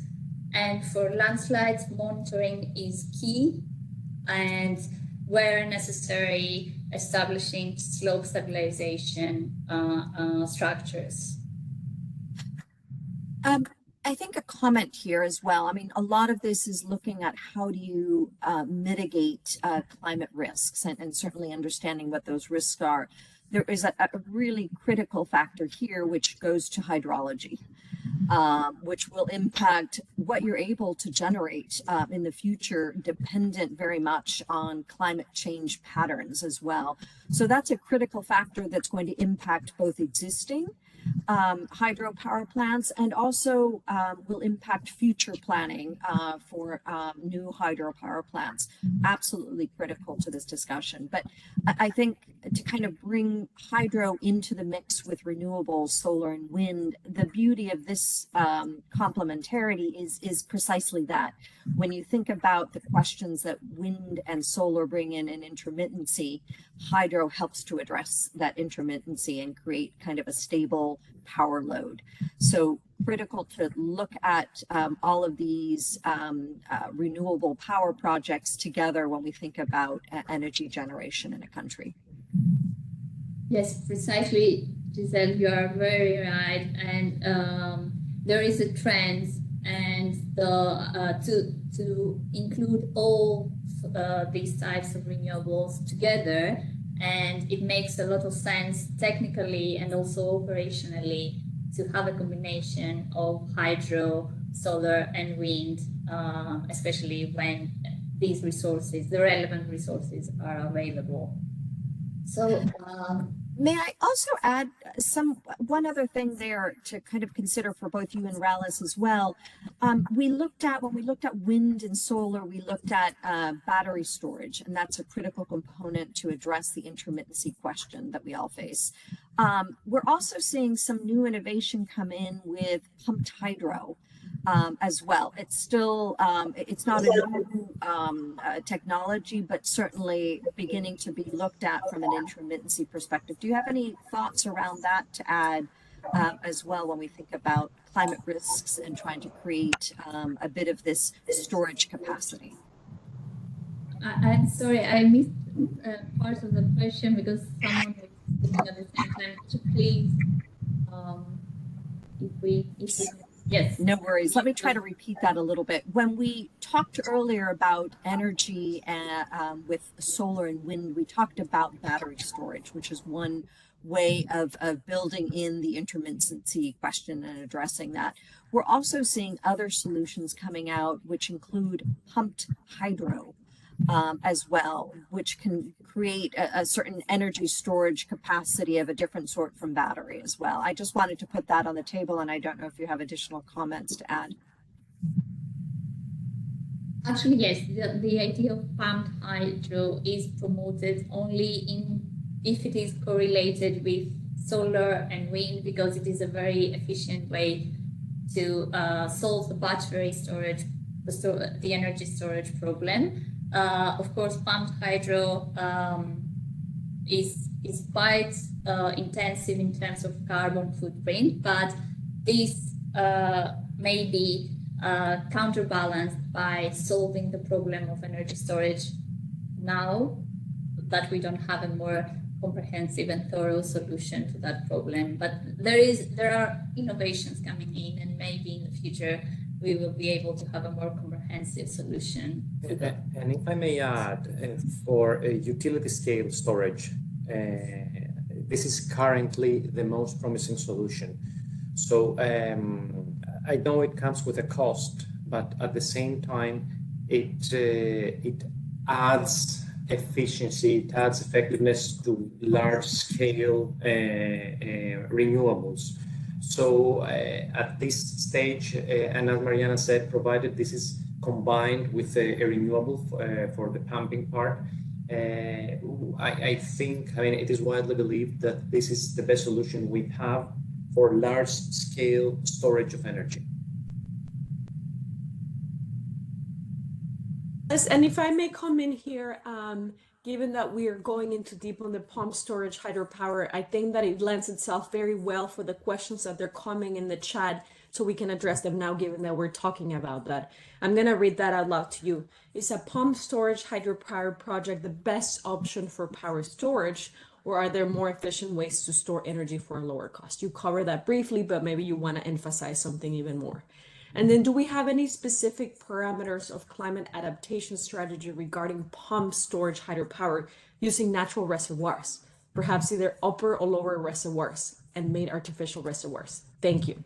So your insights there are very welcome. So I don't know, maybe talking about what would be the most efficient energy storage system. Again, we would need to consider all the parameters and take into account the local context and the parameters of the project in the framework of a cost-benefit analysis to be able to respond to that question. But of course, pump storage, hydropower, when it is possible, it is a very good option overall. But again, it should be assessed in the spirit of a CBA to confirm that it is the more optimal solution. And for the specific parameters question, well, the main parameter, so the design of these systems depends on the amount of energy that is projected that will need to be stored. So the main parameter there will be the size, the area and depth of the reservoir. And then the risks related, the climate risks related to the reservoir itself need to also be taken into consideration. So size of reservoir, projected droughts that will be affecting the availability of water for the reservoir. These are the main parameters pertaining to the design of these systems. Again, these are highly technical systems, they're highly engineered systems. So the advice also coming from within the toolkits is to proceed only following consultations with experts and the special studies for the area of application.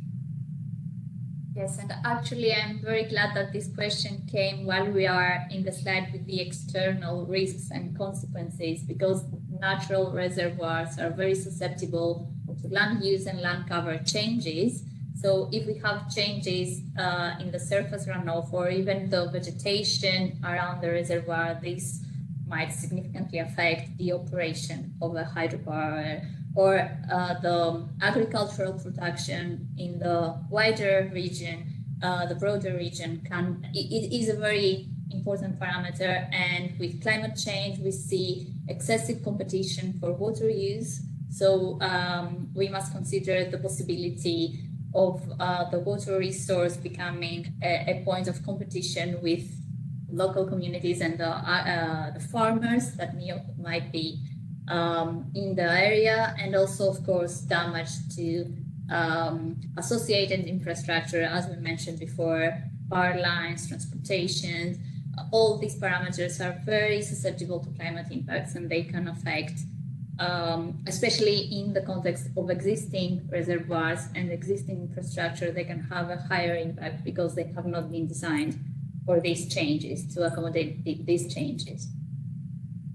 And if there are no other comments, maybe I could very, very quickly just make a reference to KPIs. I don't need probably to list all all the KPIs that we have, I might just very briefly say that we have, again, like before, example indicators correlated with climate resilience targets and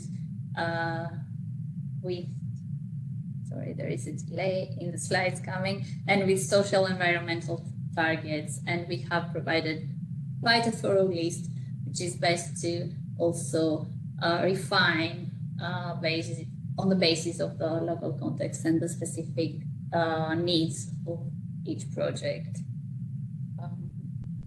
Yeah, and I think with this, we conclude this brief presentation of the sector toolkits. So over to the World Bank Group team for the conclusions. Thank you, Grid, for presenting along those lines. I'd like to invite Mariana and Kafi as well to help us finalize with the question and answers. I believe there are some additional questions there. Mariana, did you want to tackle, I think, one of those? Yes, Giselle, and in the interest of time, I'm happy to answer the question about the toolkit and then move us to closing remarks to be respectful of everyone's agenda, given that we're 6 minutes delayed. But there was a very good question here in the chat regarding the toolkit. Does the toolkit generate this kind of measures automatically based on the inputs inserted into the Excel file in the format of answering the questions? So for those of you who were not able to join yesterday's webinar or workshop, we did a deeper dive into what the toolkits do.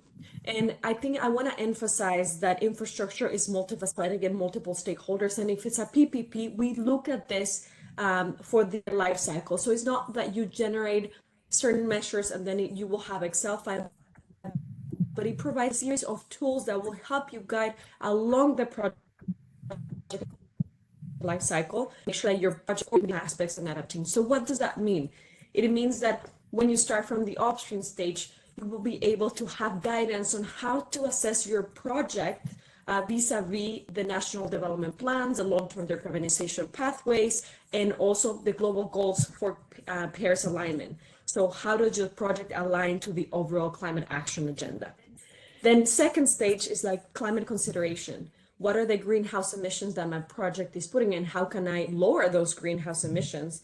And then how my climate risk assessment, are the climate risk identified for my project and for the system where my project is sitting? And how can I make it more resilient? Then the final two steps that we looked across the life cycle. First is, how does all this information that I have collected from greenhouse emissions and adaptation will reflect into the cost benefit analysis and value for money? Because at the end of the day, it needs to be embedded into the economics. And finally, and something that we have discussed today among the chat, is the KPIs. How does everything translate at the contract level, at the KPIs, that it will be able to have a resound contract? So that's the answer to that question. Before I move into closing remarks, I just want to open to the team for any other initial questions or remarks that they want to provide before I close it for this workshop. Kathy, did you want to add some additional insights on the pump storage? I think Mariana covered it really, really well. I don't have anything additional to say because I'm really mindful of the time as well.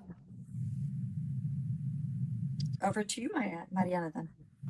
Thank you so much, team. I just want to give a heartfelt congratulations to everyone, to your participants, for your active participation. This is really important to us. I think we covered two crucial sectors today, ICT and renewables. We all know here that renewables are a absolutely fundamental sector that we need to deploy at the highest speed and scale possible to help us meet the climate targets that we have set for the world and also national, each of you through your national development plans. We did a deeper dive into one important aspect of renewal, which is adaptation. As we covered today, my colleague Giselle, is not only about adaptation of the project itself, but as well of how the intended project is going to generate the expected outcome of energy and compensates all the changes in the climatic scenarios. So it's important as well for the climate component, but also for the bankability part of the project. We also have some very insightful key takeaways from this. we discuss certain adaptation measures, but we also determine adaptation is very site specific and very cost related specific. So we really have to undertake those valuable steps that the toolkit provides guidance for to determine what are my climate risks, what are the adaptation relevant, and then what are my cost benefit analysis. We talked about different scenarios for hydropower, but also for coding for wind energy. So very site specific. We also cover greenhouse accounting, not only for the general sense, but what the offer that the tool can. So with that, I wanna thank everyone for your participation. This is absolutely important. And just to remind everyone that we're gonna have a third day tomorrow. We're gonna be covering much more about the climate finance aspect for it. How can we make sure that we have climate co-benefits and a stronger, deeper dive into the private sector of the equation for the PPPs. So thank you so much, everyone, for joining us today and for being part of this discussion, and looking forward to seeing all of you tomorrow. Thank you all.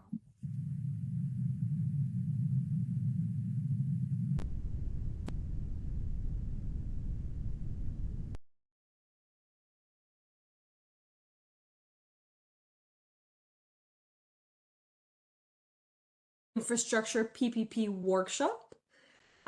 Before we start official opening remarks and start a date, I just want to start with some housekeeping remarks. First of all, thank you so much for joining us. We have a very dynamic and interesting session structure for you. We really want to encourage to be as dynamic as possible. So the chat function of WebEx allows you to put questions, comments at any time during the presentation, and we will make sure to address each one of them during the Q&A session. So please don't wait for the Q&A session, just let your comments there.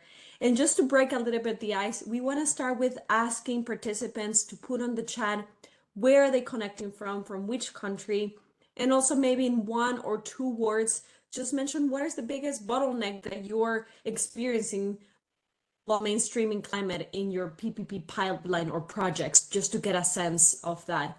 We'll be very, very delighted if you could provide that.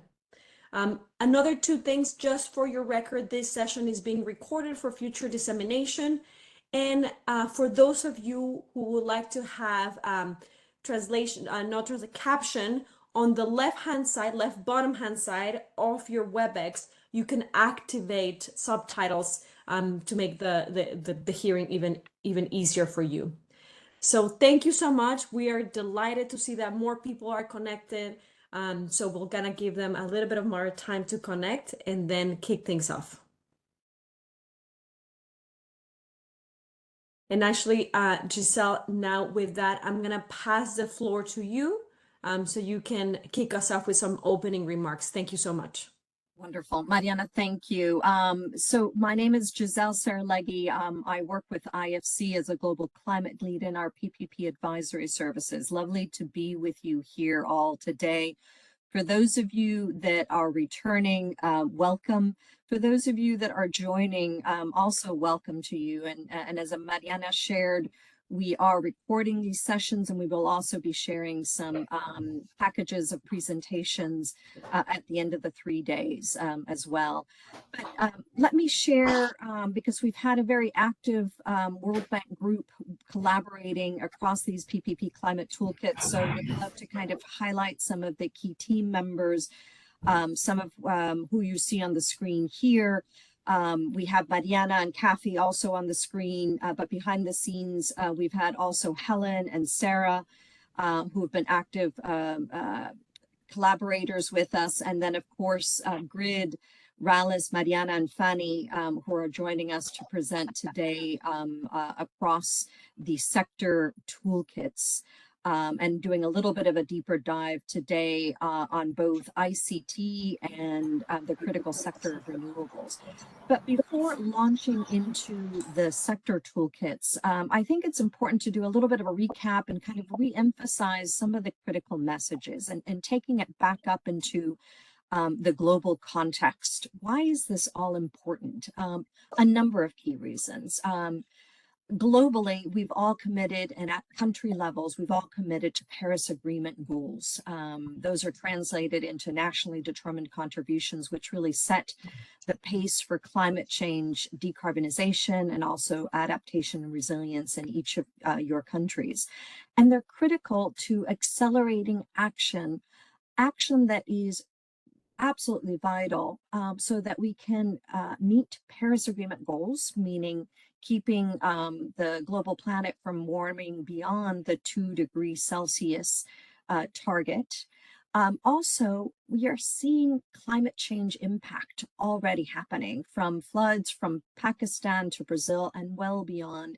Those risks are live and real, and addressing those in our country context and the global context is absolutely vital. So is accelerating action so that we don't get to other dramatic tipping points. So I think if one key message I can leave you with today and throughout the 3 days that we're speaking with you is really accelerated action. And the toolkits are really helping all of us to crystallize the sense for how do we integrate climate smart PPPs into delivering on those Paris Agreement goals. So when you're thinking about translating those goals into a pipeline of effective PPPs that can bring in private sector, these toolkits are really meant to provide wonderful guidance to that process.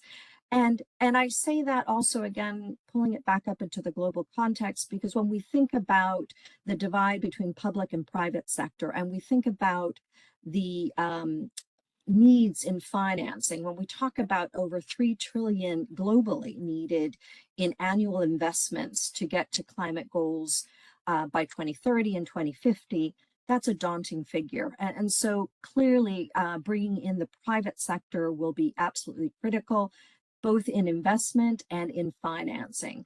And so these toolkits are really structured to help enhance the climate smart, enhance bankability, and really pave a roadway to bringing in private sector engagement to ramp up and accelerate that action. I think that's critical. So yesterday, in terms of a recap, Mariana actually gave us an overview of the Umbrella Toolkit, which was one of the first publications we put out. I really recommend that all of you tap into that, because it provides a wonderful map in a modular format of what you need to do and what you need to think about in integrating climate change measures, from looking at Paris Agreement NDCs all the way through structuring and tendering cycle of structuring PPPs. We then also did a bit of a deeper dive into the sector toolkits, which were the next publications that we've done a bit of a deep dive. Yesterday, we covered off on transportation, and more particularly on roads, and that's a critical sector from the harder to abate sectors, and yet global emissions of roughly 25% there. So really critical to look at the transportation sector. We also then looked at water, other key sectors that are going to be impacted by climate change and do need to think through the climate impact as water scarcity, heat, and other issues are going to be driving global issues around that. Today, we now turn our attention to a few other sectors here. We're going to kick off with ICT, and we'll start off with that. Then we're going to move to renewable energy, looking at wind, solar, and also hydro. And I think it's really important to note when we think about renewable energy, that last year at COP, we made a commitment. There was a global commitment to triple renewable energy. So when we talk about that accelerated action, absolutely vital to really integrate renewables into how we're thinking about the energy transition at the country levels. So we'll be exploring that. And of course, we're going to break this up with opportunities to raise questions. So again, as Mariana indicated, please don't hesitate to raise those in the chat. Also, don't hesitate to raise your hands when we have those Q&A sessions as well. And just as yesterday, we're also going to sprinkle through some important case studies and project examples. And I'd like to say real projects, real impact in real time. And this is what we're trying to really get to, which is moving from toolkits to actual project implementation. So that's a bit of the highlights from yesterday, a bit of what we'd like to accomplish with you today. And all of that then sets us up for a final day tomorrow, where we're going to take the toolkits and explore some really critical areas like climate finance, carbon markets, and also additional tools like edge green buildings and nature-based solutions. All of these are pieces of a bigger puzzle, the climate puzzle, that we are trying to help provide guidance and build capacity amongst us all to really accelerate the action around climate change. So a big thank you again for joining us. And I'd like to turn over the session now to Ralis and Grid to walk us through some of these sector deep dives. Ralis, over to you. Thank you. Many thanks, Giselle. Good morning and welcome everyone to this second day of the workshop. Today we will be covering two sectors. We will start off with the ICT, standing for Internet and Communication Technology, Information Communication Technology sector. And we will also cover the renewables sector, comprising wind, solar, and some storage systems. That will be before and after the break. Now, focusing on the first one, the ICT, it comprises all the infrastructure necessary for the contemporary technology, for the contemporary world to operate. That means network and telecommunications infrastructure, and all the components of this integrated system that enables the transmission, receipt, capture, and storage of information by users on and across electronic devices. Out of this space, the toolkits cover two broad categories of typologies. The first one, as you can see on the slide, has to do with the data management infrastructure, the well-known data centers. These massive structures where all the information is stored and where all the information is retrieved, and which are increasingly being built and invested on in the modern world.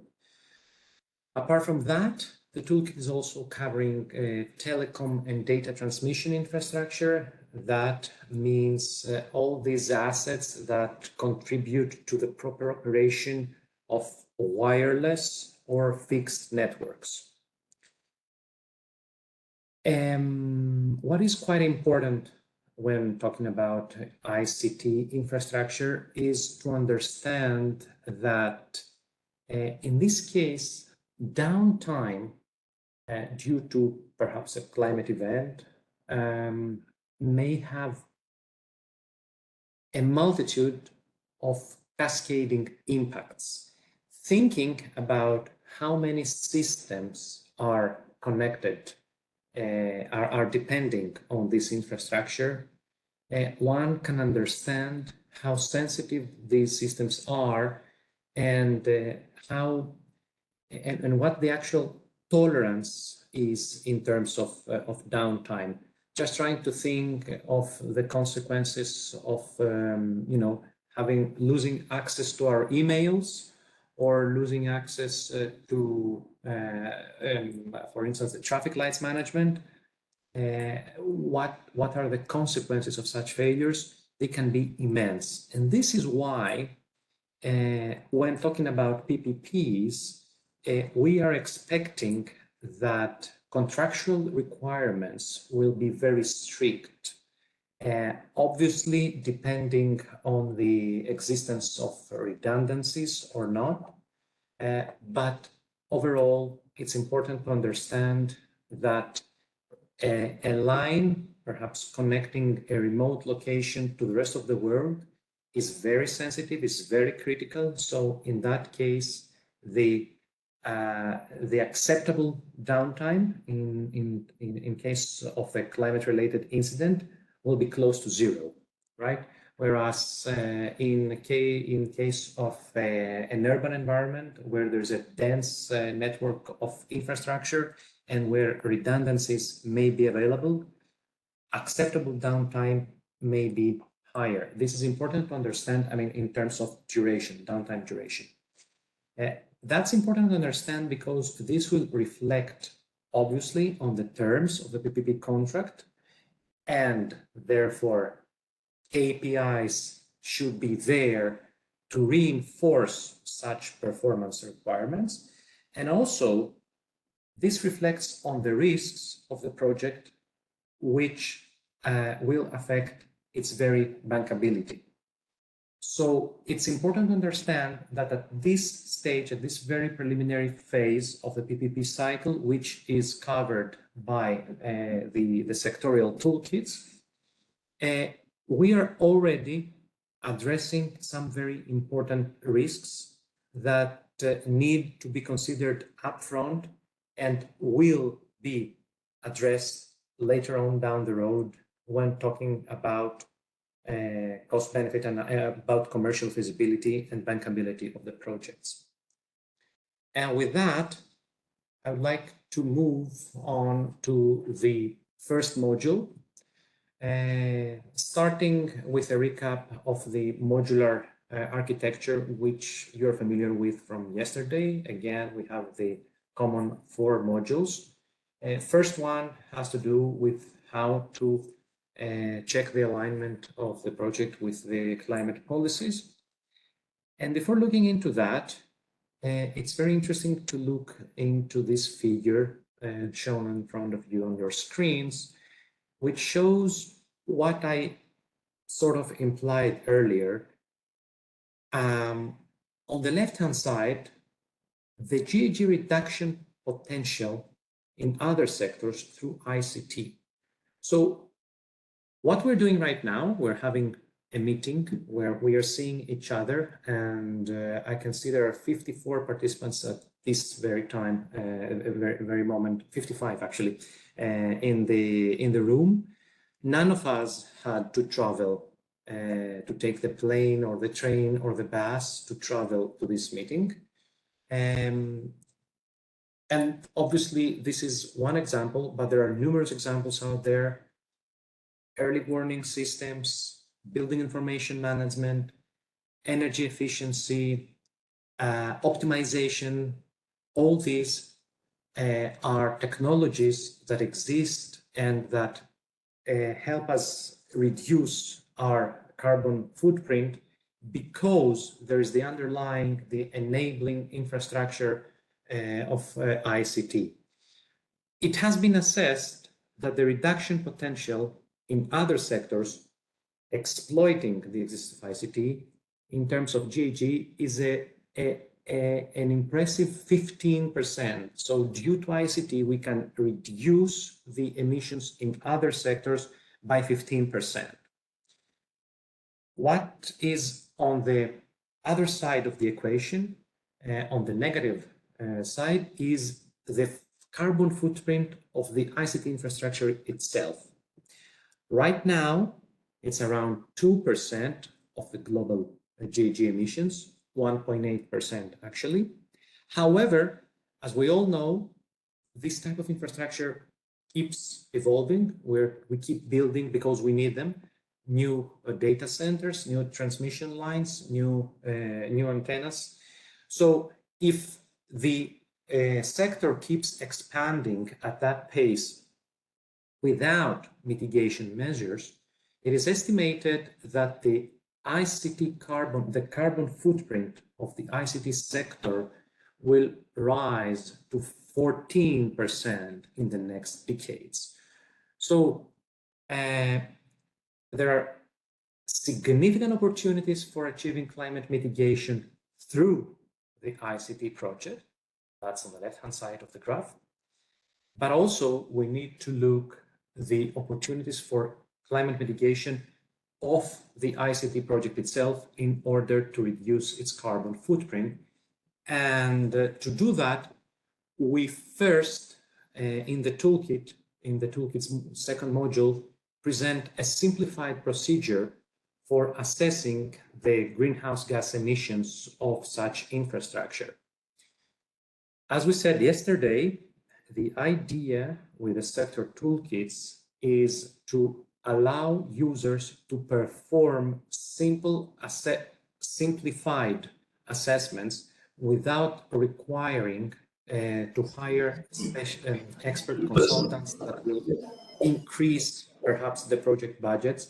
And let's keep in mind that we are talking about projects at the very projects that are at the very start of the PPP cycle. So we're still at the project selection phase, and hence we do not want to load projects with requirements for meticulous assessments, right? So a simplified formula for assessing the GHG emissions of ICT infrastructure is that provided by the Carbon Trust ICT sector guidance. The impact is measured in equivalent carbon dioxide kilograms or tons, which are the product of activity data multiplied by the emission factor of the activity. Now, when we're talking about activity, this could either be a physical material or substance. So for instance, the megabytes, right? What is the equivalent, what is the carbon dioxide emitted for a transmission of 1 megabyte of data? Or the energy usage. What is the carbon dioxide emitted for 1 kilowatt hour of energy used to perform an operation within within a component of ICT infrastructure?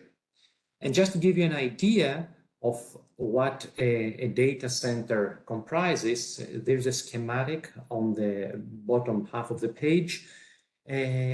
What we need to do in order to actually capture all this activity data?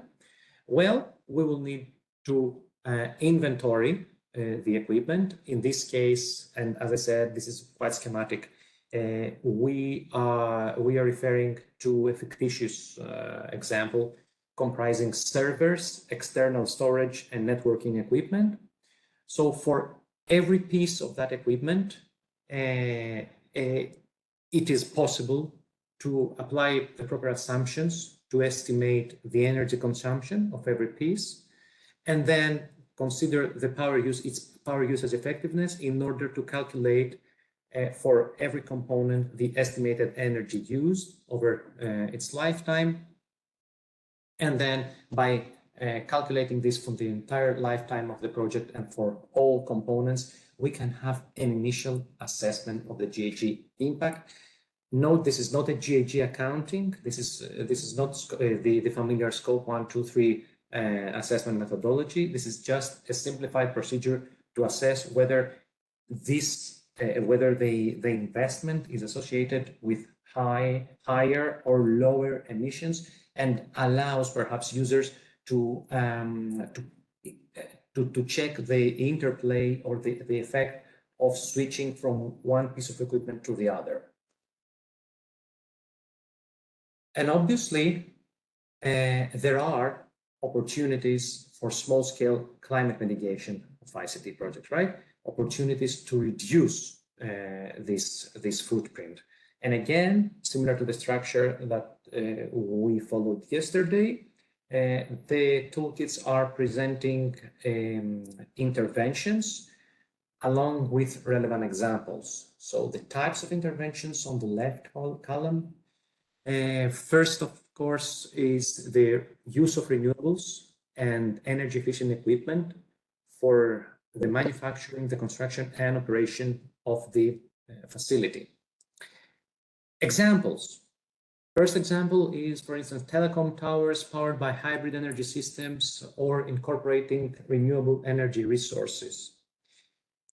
Keep in mind that exactly because the allowance or the downtime, the allowable downtime of such systems so small, they may not be able to entirely rely on intermittent energy sources, such as renewables. So unless the system is stable, renewables can only account for a part of the energy required for such systems to operate. Obviously, as new energy storage systems are entering into the game, then the data centers and the ICT equipment will be able to operate entirely on renewables.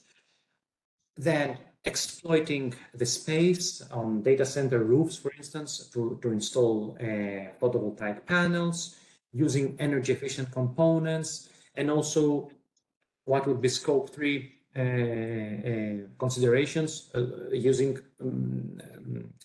low carbon means of transportation for the employees. All these are opportunities for energy efficiency. The second category refers to activities to avoid or reduce GHG emissions.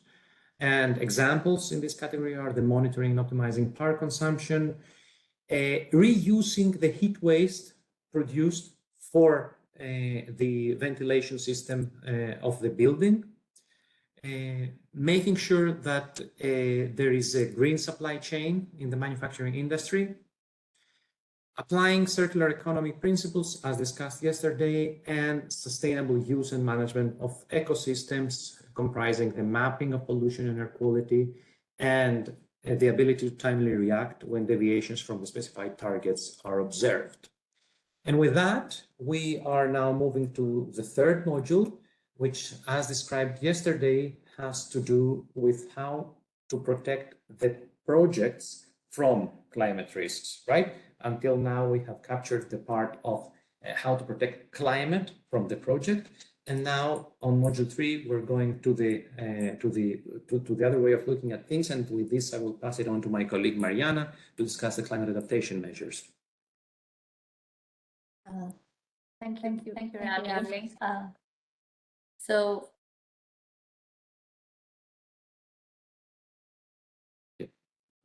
Okay, so thank you, Rally. And yes, moving to climate adaptation, it is possible to design projects so that they are adapted to climate change impacts. And the toolkit outlines 3 broad classes of solutions referring to the different stages of a project's life cycle. So prevention comes first. We should take any means possible to try to avoid the likelihood of a hazard affecting our project. For example, in the planning stage, it is possible to do that mainly by changing the location of the project, relocating for example, the data center to avoid areas prone to storms and floods is it would be a very effective prevention solution. And design modifications with hard engineering solutions like placing telecommunication cables underground to protect them from extreme winds, or raising equipment to higher floors to prevent flood damage. And it is always a good idea to trim trees to avoid their contact with power and communication lines for uninterrupted service. Soft engineering solutions aim to protect the project operations without major structural changes. Examples of such solutions include replacing wired network segments with wireless configurations or using climate-appropriate technology for cooling. And then we provide some examples of preparation solutions. Preparation means an effort to avoid the impact of a hazard that occurs and affects the project. So trying to minimize the impact is possible in the planning stage. So strategic interventions would aim to building redundancies in the backbone, collaborating with other telecommunication operators helps establishing alternative routes for traffic, ensuring minimal impact on subscribers. Additionally, introducing dynamic nodes in rural or vulnerable locations supports connectivity during disasters, and it is very important for these isolated areas. Hard engineering solutions can be very effective at this stage. This category includes interventions aimed at reducing reliance on the electricity grid. It is possible to use microgrids and provide reliable backup power options like generators and solar-powered battery banks. Other examples of solutions in this category include increasing fuel storage for backup generators and ensuring greater on-site water storage or standby cooling systems that can also mitigate the impact of power and water shortages. And again, with soft engineering solutions, we have quite a few options, including measures for resource efficiency, implementing AI energy management systems, or increasing, these systems can reduce energy consumption and increase the efficiency of the ICT project. So we recommend looking into alternative telecommunication technologies such as free space optics and power line communications to improve redundancy and reliability in ICT projects. And finally, climate adaptation measures may be introduced at the recovery stage. This step includes interventions needed to swiftly recover after a hazard has happened and impacted the project. Prompt recovery is possible through strategic planning interventions, which aim at building redundancies. And it is possible to develop comprehensive disaster recovery plans and protocols in collaboration with local authorities, ensuring the availability of recovery resources by maintaining backup supplies, and regularly testing and updating recovery plans to adapt to new threats and vulnerabilities. We recommend using early warning systems and novel technologies to enhance coverage in remote areas and to efficiently coordinate crews. Mariana, I think it's important to emphasize here when we think about climate risks, the importance of telecoms, ICT in terms of communication and emergency preparedness plans. And it's really a cross-cutting area across all infrastructure, across urban centers and well beyond. So having this up and running and climate resilience is absolutely vital. Cannot emphasize that enough. Yes, I totally agree, Giselle. Thank you for the comment. So we have moved to a slide that summarizes some key external risks and consequences that are worth taking into consideration. It is important to take into consideration. By external risks, we mean hazards that affect either the ICT project's interlinked infrastructure or its broader socioeconomic system. So these risks impact the project indirectly and are beyond the project's control. Therefore, it is crucial to identify them, estimate their impact, and plan mitigation actions early in the project. So as I said, the table summarizes some very common factors that can pose such risks. Energy security is a primary concern. Climate impacts on power supply systems can pose significant risks due to the ICT project's high reliance on energy. Increased demand for energy in other sectors like heating or cooling homes can overload the power supply system, leading to blackouts and outages. Water scarcity is also a serious threat. Water is essential for cooling data centers, so changes in water demand and policy can affect water availability, threatening the ICT project's viability. And finally, it is key to keep in mind the dependence on transport infrastructure. which is susceptible to weather-related damage, and this can disrupt supply chains and limit staff access to the project facilities, posing challenges and maintenance for maintenance and repair activities. And yeah, with that, I think we can move to the KPIs. Unless there is a comment or a question, we can move to KPIs. Yes. So KPIs, key performance indicators, are typically used to assess and evaluate projects' performance.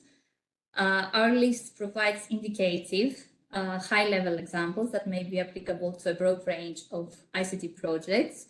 Nevertheless, we recommend that the responsible agency engages experienced consultant to design project-specific KPIs to reflect the technical and operational challenges of the project, of the specific project, and the specific location.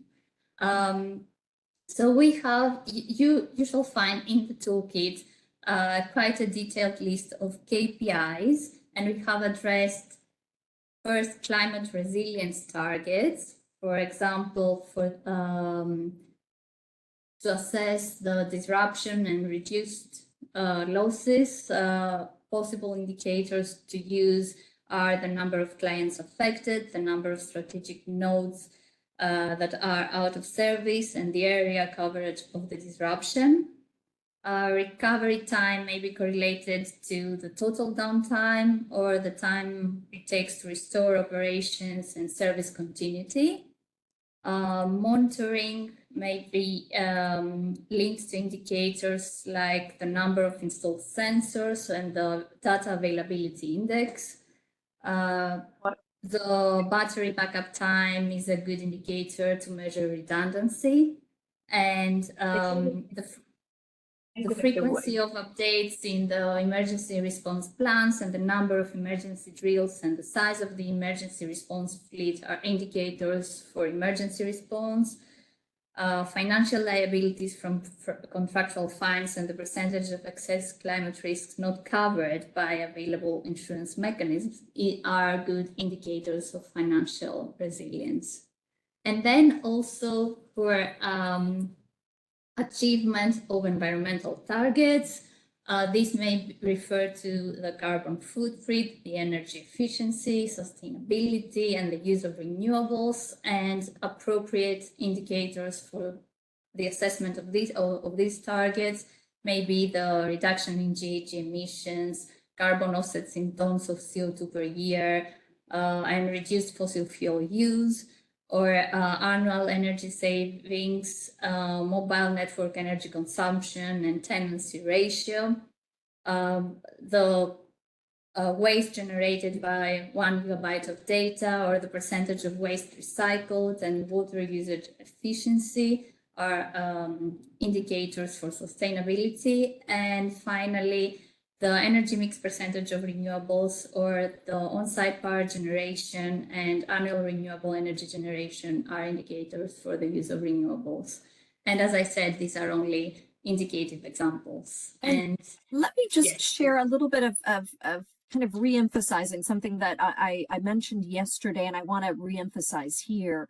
When we talk about KPIs, these are important indicators that we can embed in a concession contract, in reporting, and to monitor performance. What they also help to do is enhance opportunities to tap into a growing climate finance market of labeled finance. And what do I mean? Green or sustainable linked, that actually integrate these types of KPIs. So when we think about the questions of bankabilities for PPPs, some of these measures can help enhance bankability and help enhance opportunities to successfully get to financial close.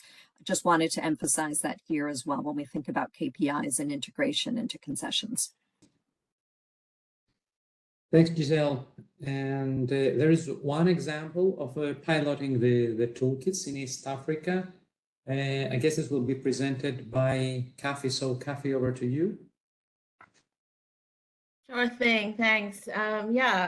Just to, try to ground some of the concepts that you and Mariana so very well explained. I would like to present a case study of something that PR. So I work at the Public-Private Infrastructure Advisory Facility, and we've approved so far 20 pilots of the toolkit.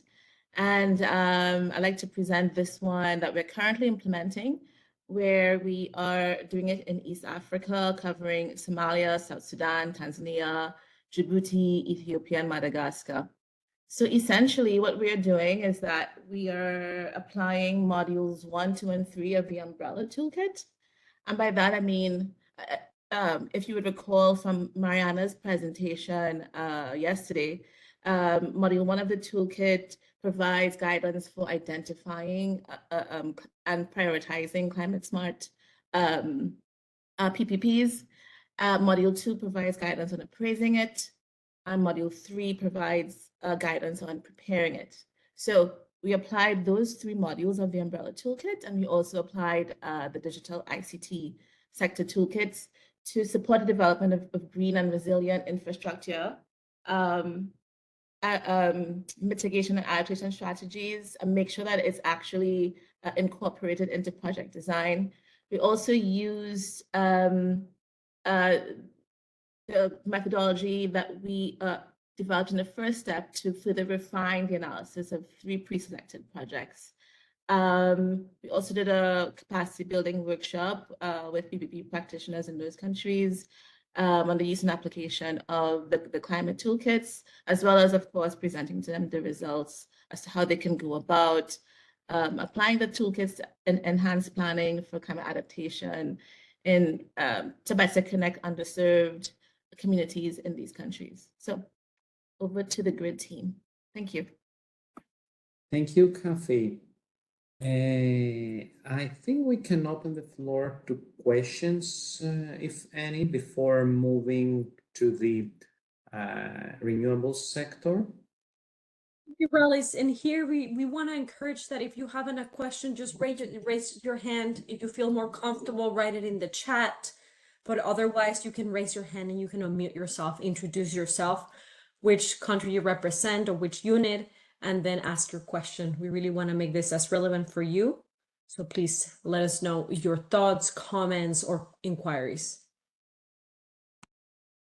Yeah, I think an important comment as we begin to showcase some of these case studies, I think what you're seeing across the World Bank Group, from the World Bank to IFC, that we are literally using these toolkits to help inform and to embed them into, and I can speak now from an IFC perspective, into the climate change integration that we're doing in our PPP advisory services. And it's very front and center, and we are looking at that holistic approach of looking at how do we reduce GHG emissions, how do we address and assess climate risks, and how do those get addressed from a design perspective that looks at CapEx, OpEx, and then integrates them into concession contracts and RFP, RFQs. I think this is an important process that really looks at the full project structuring and advisory life cycle that's so critical to getting to climate smart PPPs that then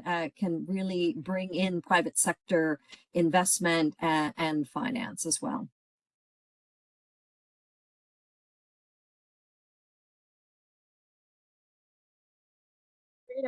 I'm monitoring the chat to see if there's any other additional comments, questions, inquiries, suggestions.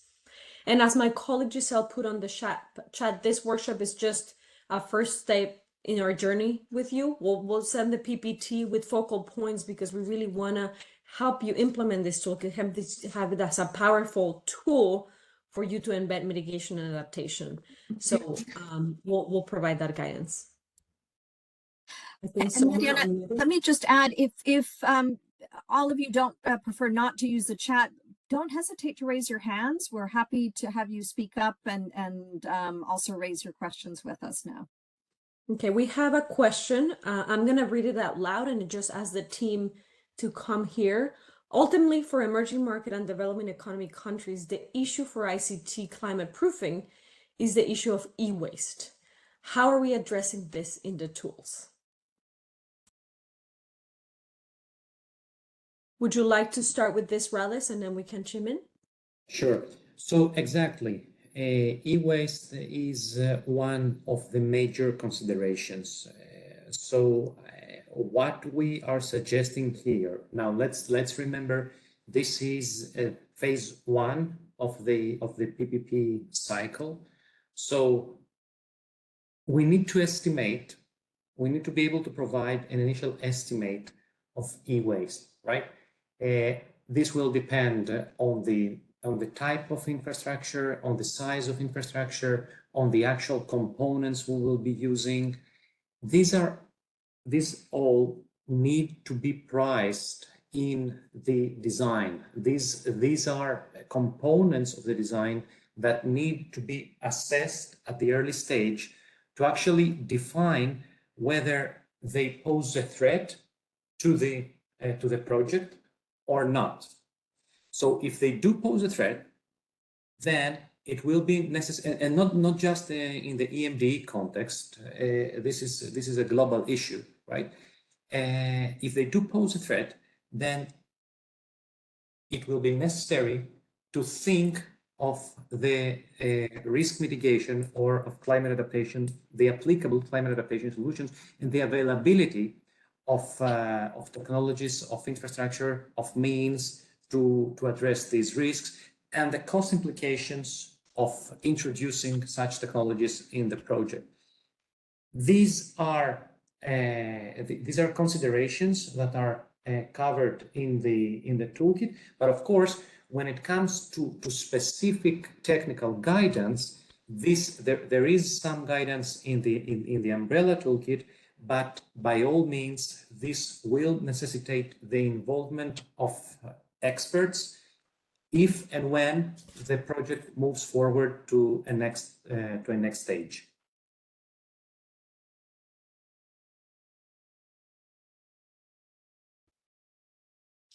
Precisely. And also knowing the short design lives of ICT components, how do we safeguard projects? Excellent question. Excellent question. So this is very important because at times people tend to think of climate change as a threat that may materialize tomorrow. So it is materializing day by day, right? But the effect of climate change is not the same across sectors and across sectorial components. For instance, and there, I guess there is adequate guidance for this in the toolkits, but let me reiterate the basics here. When we're talking about climate change, we're talking about scenarios. We're considering how things will evolve in 20 or 30 or 40 or 50 years from now. And you will see that the main scenarios provided by the Intergovernmental Panel on Climate Change are characterized by the SSP or previously the RCP scenarios. In most cases, what you will notice is that these scenarios do not deviate. I mean, among them, there are no significant deviations among them for the first 10 or 20 years, right? There's no need to design a project whose physical lifetime is 20 years to be able to address risks that may materialize after 50 or after 100 years.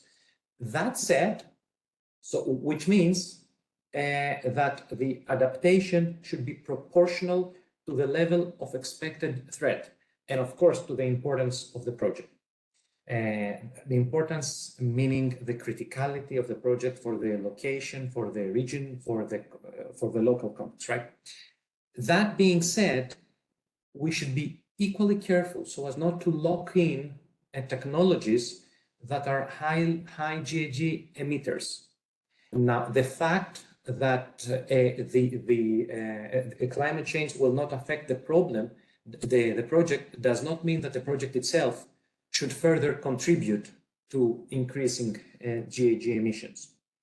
And thinking again of the risks, let's also think of the transition risks. So let's not lock in technologies, not just because we do not want to see emissions rising in the next 5 or 10 years, i.e. within the lifetime of the project, but also because legislation may change and this may result in very significant costs, the equivalent of carbon taxes for the project.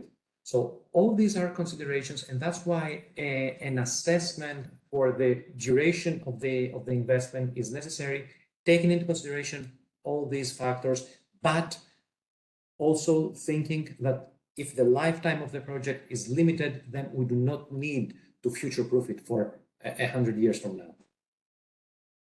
Absolutely. Excellent, excellent answer. And just a small addition from my side before we move to the other excellent question that we have on the chat.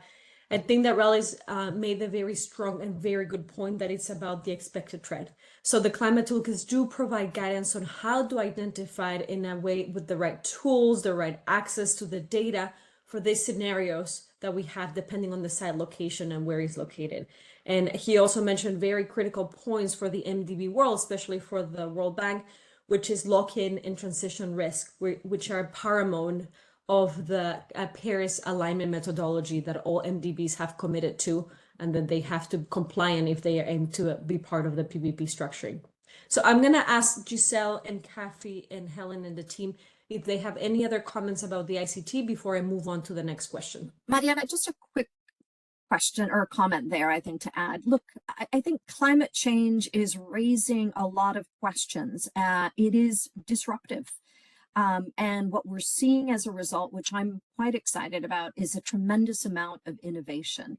So as I say to our own teams, hold on to your seats a bit, because we're in an absolutely disruptive, innovative space, and we're going to continue to see new solutions coming to the forefront. So I think the big challenges that we all face is how do we balance that innovation and integrate that moving forward? How do we not create stranded assets or lock in of particular technologies? And so that's something we're going to have to continue to balance and work through. There's no hard answers there, but really it is a balancing game. Just picking up on that innovation point that my colleague from IFC just mentioned. You would note in the chat earlier on, we put some links to a couple like really short summaries, blogs of what the bank has done in terms of tools, not just the climate toolkit, but other toolkits and other guidance notes that the bank has actually developed to help countries tackle these disruptions and all these uncertainties that arise with climate change. So I would encourage you to make use of those resources in addition to just the climate toolkit. Mariana, I noticed that there was another question in the chat. Yes, I'm gonna hand it over to Rallis to answer very quickly, and then we'll move on and just tell participants that we're gonna have another discussion and Q&A section. So if you have any other remaining questions, just put them on the chat and we'll address them in the next section. So the last question here is, does the toolkit address emergency communications? For example, during and after extreme weather event, communication needs can spike, leading to network congestions. Yes, another excellent question. Thank you for the so nice questions in this session. Exactly, this is the idea, especially if you go to the KPIs section of the toolkit. This is where this is more luminously reflected. There are components that are very critical. There are functions that need to be performed no matter what. And this is an issue that also Giselle touched earlier when talking about the importance of having some degree of functionality during emergency cases. This is exactly the essence, the spirit in this question. So there need to be components that must remain operational, be they dedicated lines, and in most cases, this will be the requirement in the design, right? For a dedicated line for emergency operations, so that it does not have to also carry all the congestion, the traffic, limiting the bandwidth during the emergency event. but that need to be specifically stated in the KPIs, and because these are important, these are necessary, these are essential functions, and as such, the performance standards for them need to be higher than perhaps for the rest of the infrastructure. And of course, this should be reflected in the emergency response plans. Correct.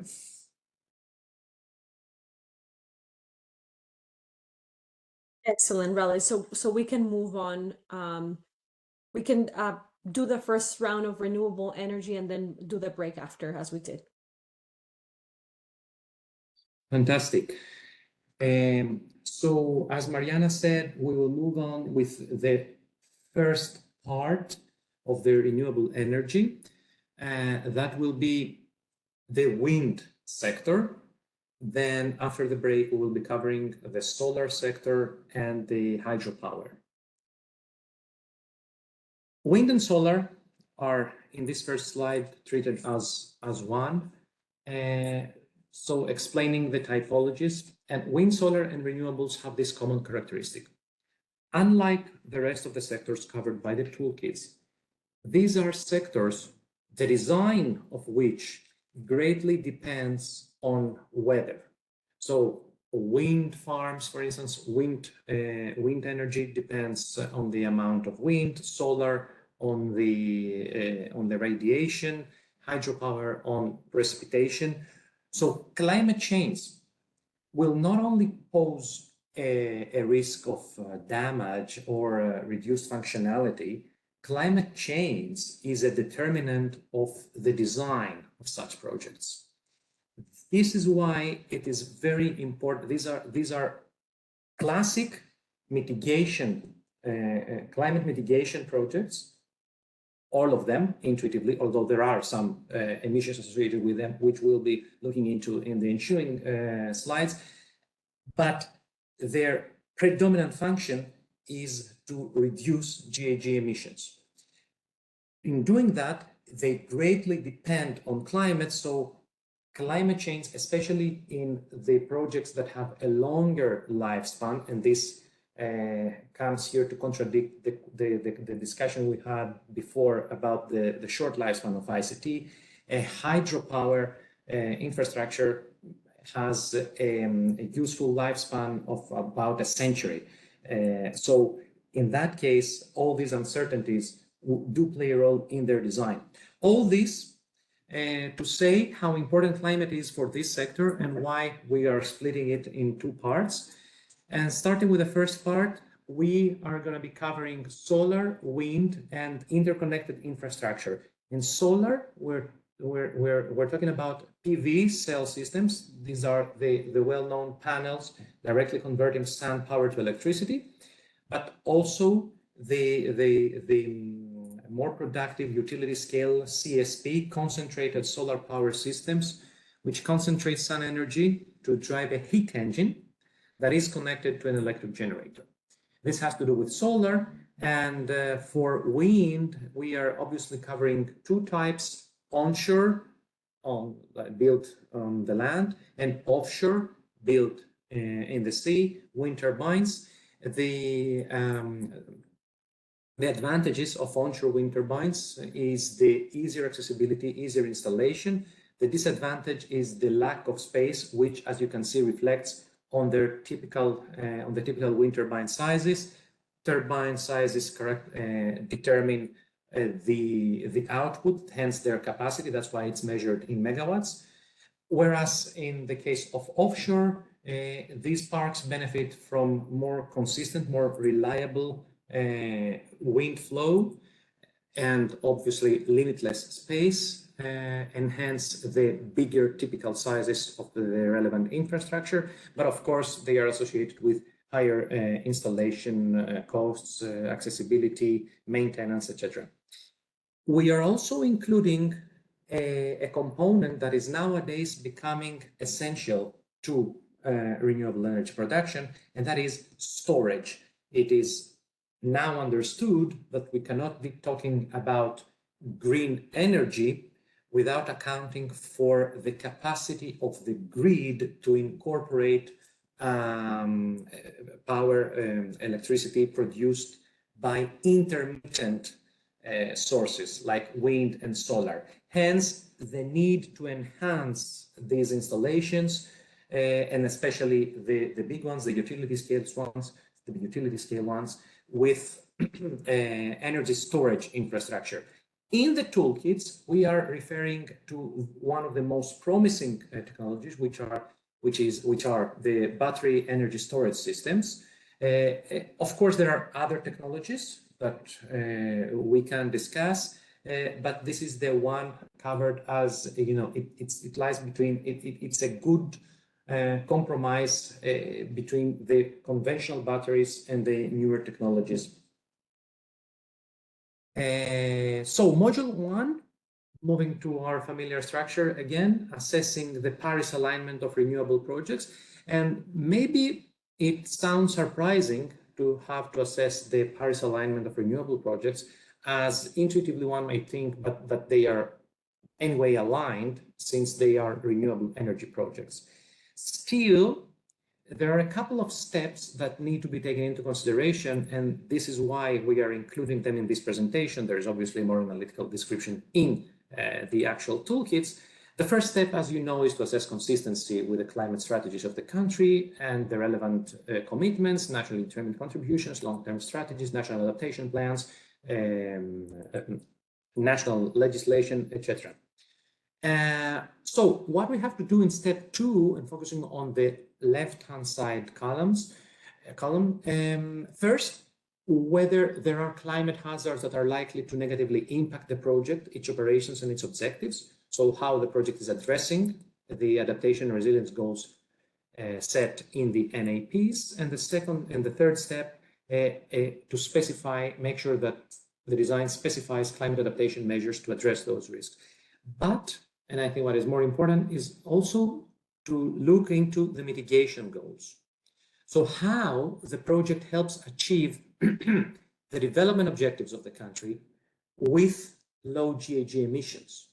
Because it's quite important to understand that we have the renewable energy on the one hand, which comes at a cost, and the development goals on the other hand, and these may be contradictory, because it may be the case in a country that development is better served by a cheaper project than a renewable. So the questions are, is the project economically viable, and does the project address transition risks? So if we do proceed with this project, will the energy produced by it be affordable for consumers, commercial or residential customers?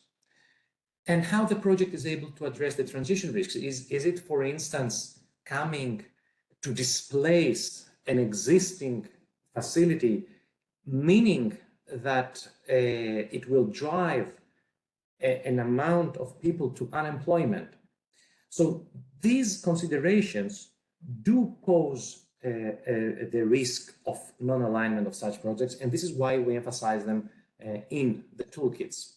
Ralis, I think an important point though there, and I say this as IFC has been involved in renewables for decades now, and it was interesting when we first got involved, they were high on the marginal cost curve.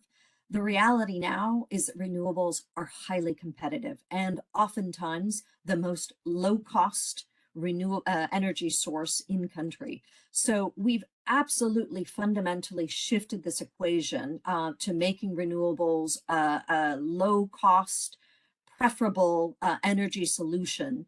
I think still some of the challenges that we're trying to address, and you've identified that here as well, is how do we tackle intermittency, and you're going to address a little bit of that with the energy storage component as well. But just wanted to add those elements in. Yeah, and happy to hear that. And I did want to make you react and make this statement, because it's important to understand how technologies are shifting and how things are becoming more favorable for renewables. The exception of storage, yes, remains, but again, I guess you will confirm that technologies and financing mechanisms are there to also support the integration of storage. And with this, we can move to the second module, which is what the impacts of a changing climate may be on the renewable energy project.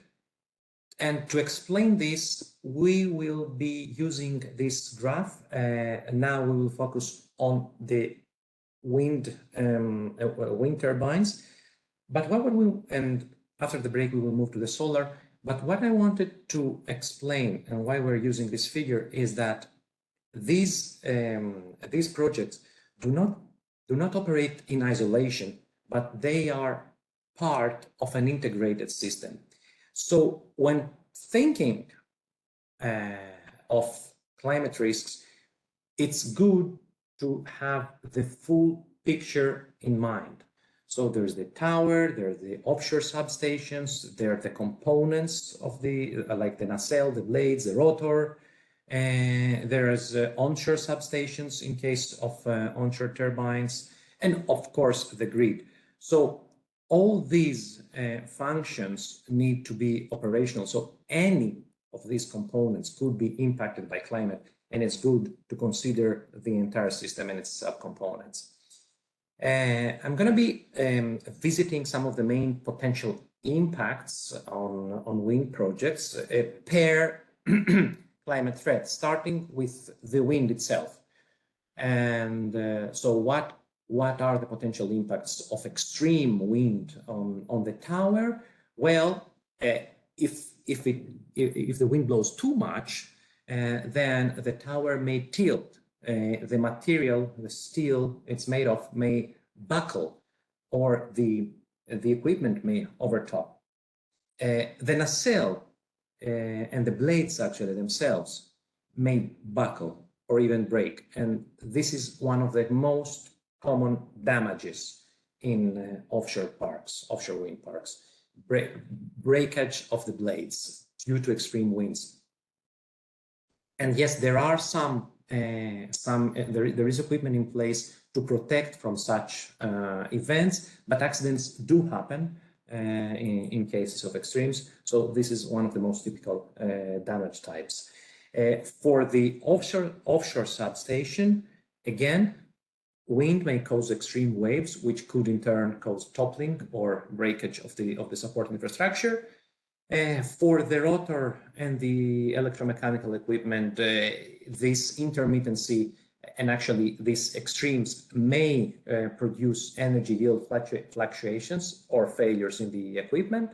And of course, breakage of transmission lines in the existing grid. Why do we care about that? We do care about that because even if the project continues to operate as it should, if the grid is not there to transfer the electricity produced, then it cannot reach the end customers. A second category are temperature-related threats. And we start with the extreme cold on the left-hand side. So snow, for instance, may cause icing, which leads to faster corrosion and reduced lifetime. And it's interesting to note here that, especially in offshore turbines, and hence the discussion about the accessibility, if these events do occur, and given that the system, if it is critical for the grid, must return to functionality quickly, de-icing technologies are quite GAG emitting, right? As you can see here, we have to have a helicopter flying in order to de-ice the blades, and the helicopter actually operates on kerosene. That is a fossil fuel, right? So these events should be avoided. Similar cases for the nacelle and the blades, icing, reduced aerodynamic efficiency due to extreme cold. For the rotor, malfunctions and power output under matching. And also for the substations, malfunctions at very low temperatures. It's obvious that if it's freezing cold, the substation components, the inverters, will not be operating at optimum output, and hence there will be malfunctioning. There is also the precipitation-related hazards, precipitation and flooding, so foundation instabilities and scouring, especially in case of the offshore wind turbines, lightning failures, exposure of the cables to flood contaminants, or even inundation of substations, in the case of onshore inundations. And a very special category of threats is the large settlements or toppling, or that may lead to toppling.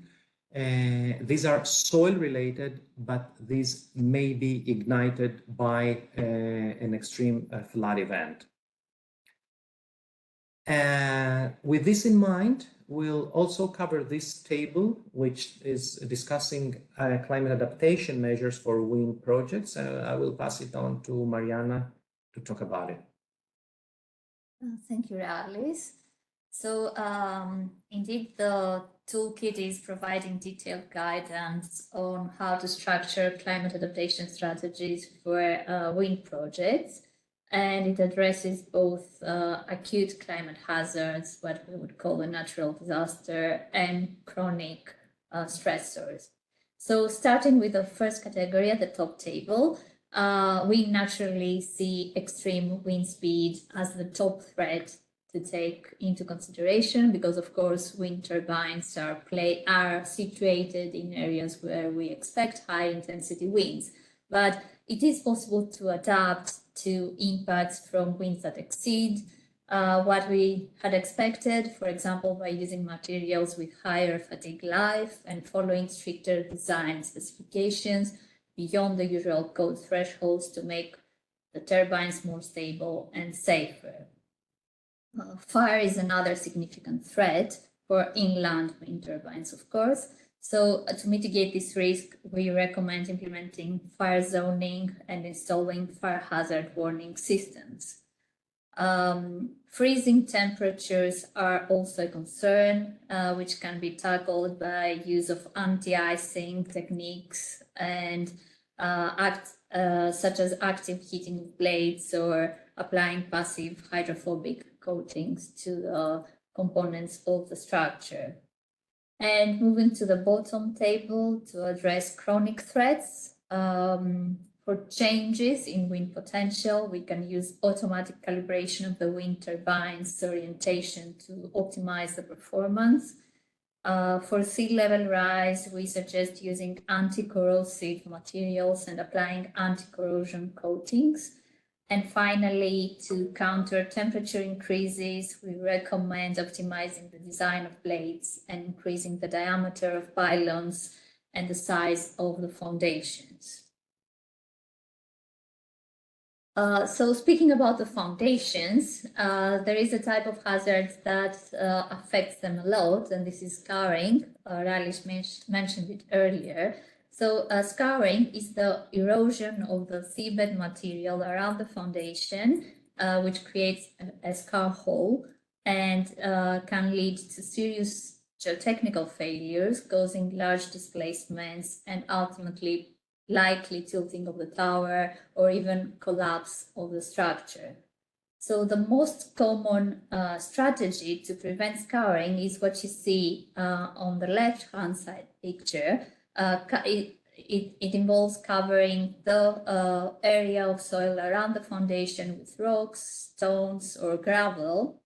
However, to avoid the environmental impact of introducing this material, it is possible to consider protection methods that respect marine life and offer an eco-friendly way to reduce the effect in the marine ecosystem.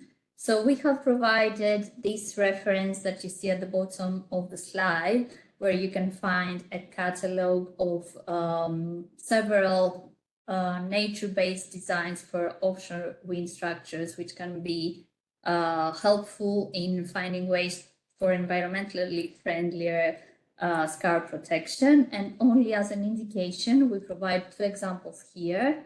So in the middle picture, you see a case where scar protection mimics marine life. So the scar protection has been covered by an eco-friendly material. And on the right-hand side, you see that it is possible to use friendlier materials like recycled concrete to mitigate the environmental impact of scar protection. Mariana, just a quick comment here. So wonderful to have this resource on nature-based solutions for wind projects. Tomorrow, we're also going to be joined by a colleague from IFC who's going to look at nature-based solutions more broadly.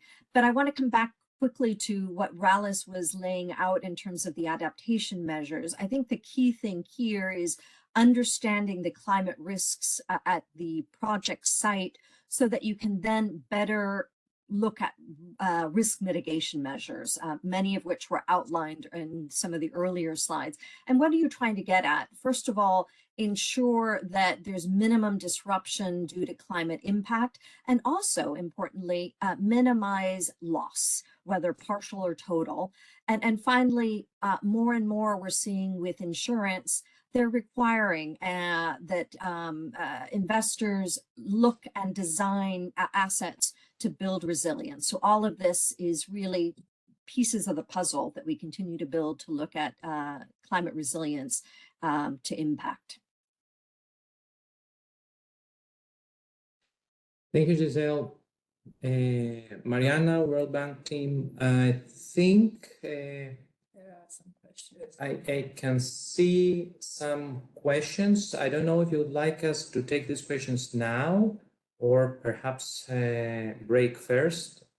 Well, given that this question is related to what you just presented, I suggest we take this one now and then we give the participants a break. How does that sound? Perfect. So well, it's more than a comment. The panel is right. In most developing countries, solar and wind are likely the lowest cost new capacity addition. However, it is the cost of firming intermittency that poses challenges. And then 2, an even bigger challenge may be jurisdictions with ambitious NDCs requiring stranding of assets that are dirty energy sources. So I think more than anything, if the team would like to react to that or share experiences based off the projects or jurisdictions that we're operating, please feel free to do so. Just on the intermittency, this is exactly, I think, what we're also trying to emphasize here. So avoiding the intermittency by building more storage systems. And I agree. Yes, there is where NDCs are very ambitious. This can be a challenge, and these are some of the transition risks that we are discussing. And again, this is across countries, by the way, not just in developing countries. Most countries, even OECD ones, have in some cases very strict regulations for assets that are dirty, but still can contribute to the grid. One final remark on my side. Of course, this workshop, we're very focused on the project lifecycle of a PPP once a project has been selected, but there is fantastic work done as well by the World Bank, by the upstream team, energy team, that they look at the policy environment, the master planning, they make sure that they have the solve all the challenges of intermittency.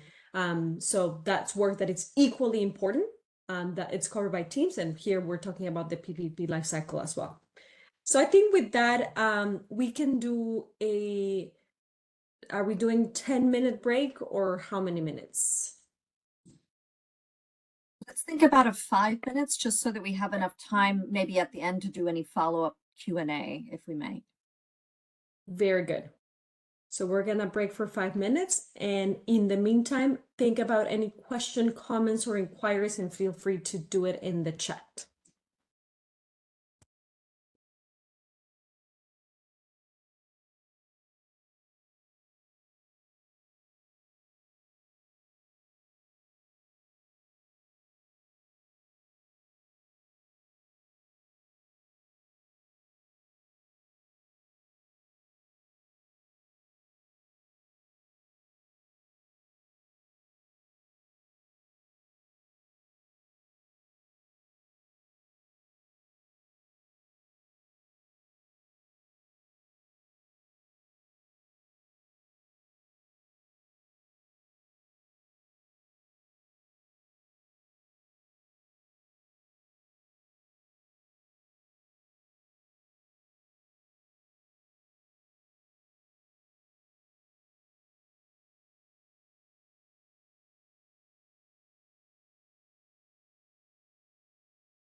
So welcome back.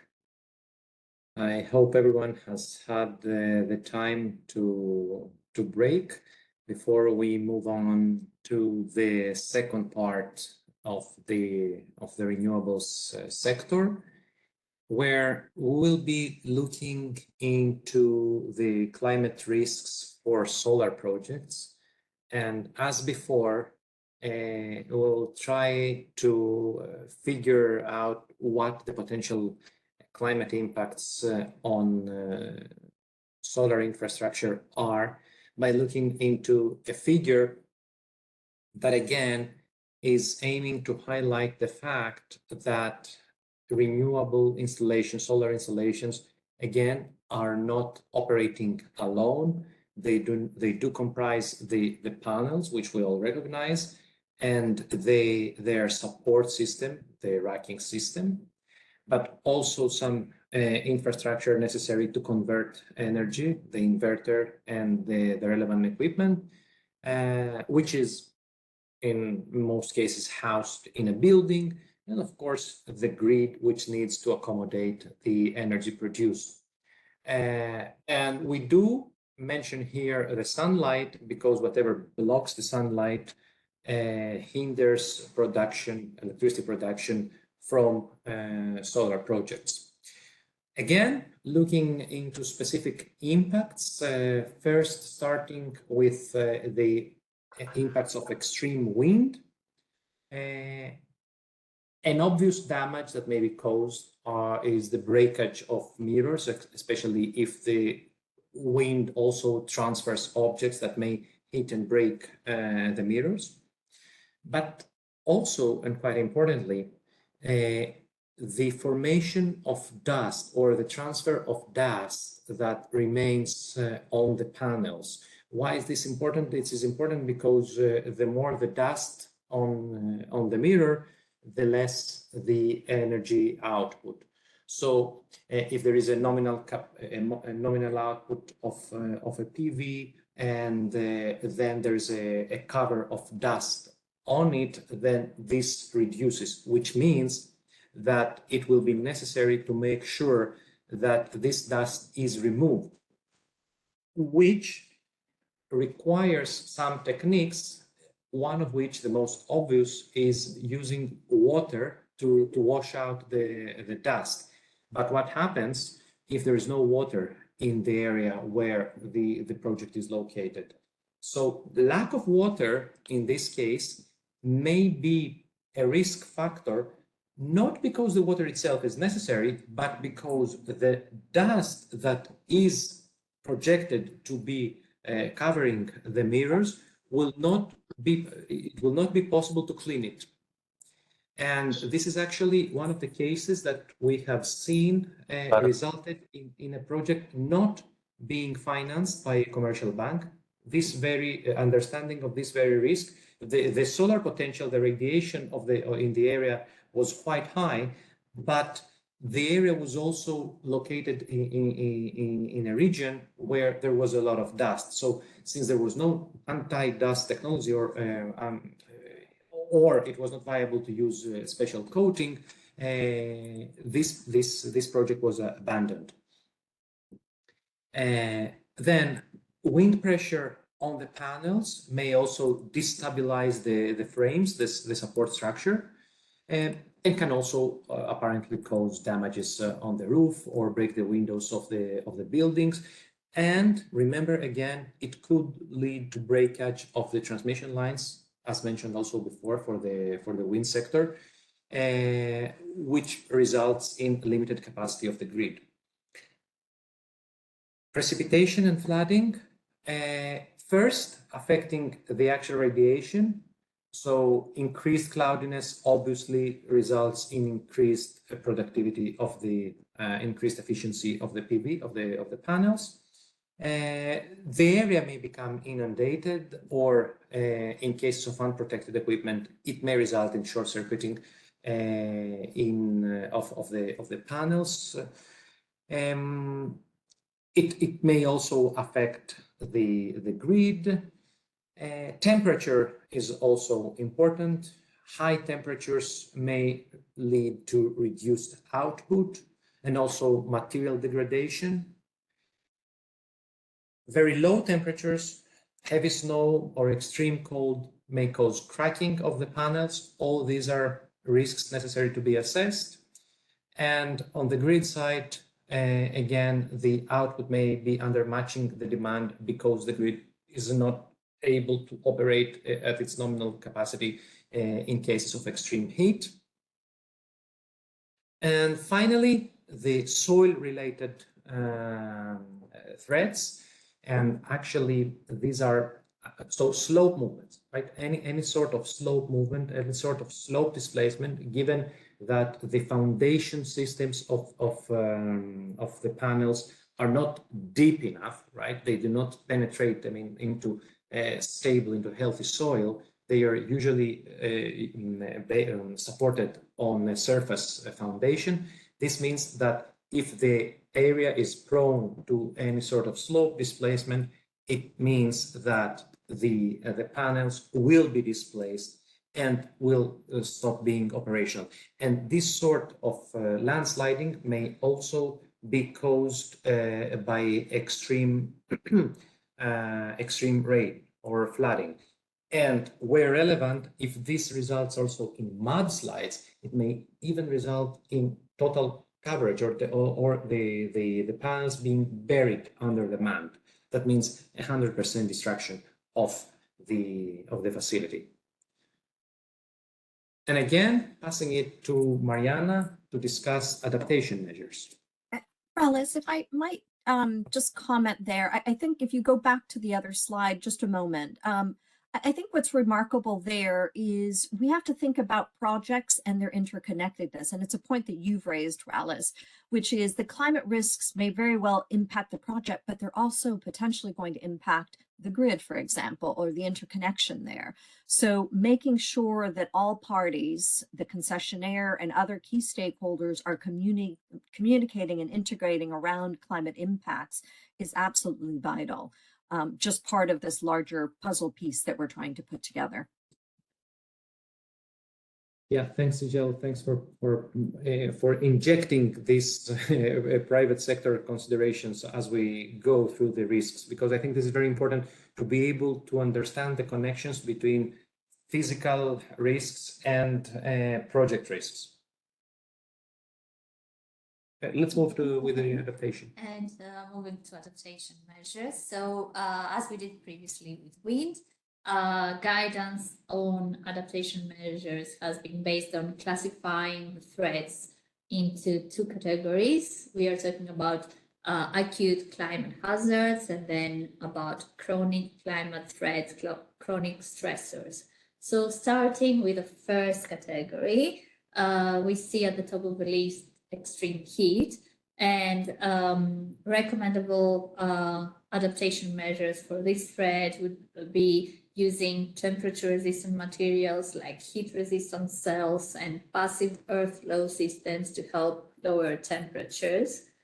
In the case of drought, which is the second threat shown here as an example, we can use reliable water resources and avoid using cooling methods that rely on water. So instead of water, we can use dry scrubbing or waterless cleaning technologies to avoid stressing water needs.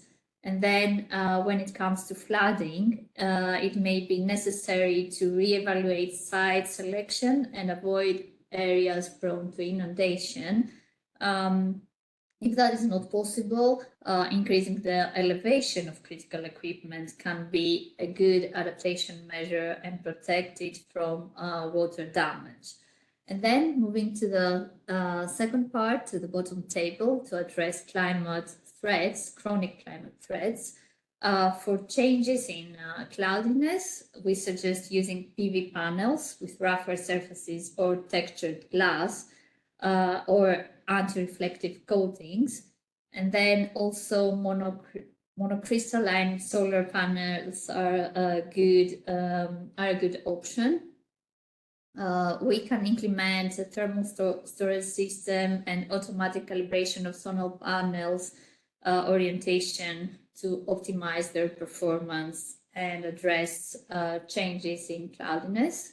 And then in the second thread, in this category, when dealing with changes in temperature, we can use temperature-resistant materials and passive earth flow systems, which can help manage the heat. And finally, for soil and dust accumulation, increasing the frequency of cleaning, applying anti-soiling coatings, and installing automated soil detection systems can keep the panels efficient and clean. And over to you, Ralis, for the description of module 3. Yeah, thank you, Mariana. Just a very quick note here on module 3.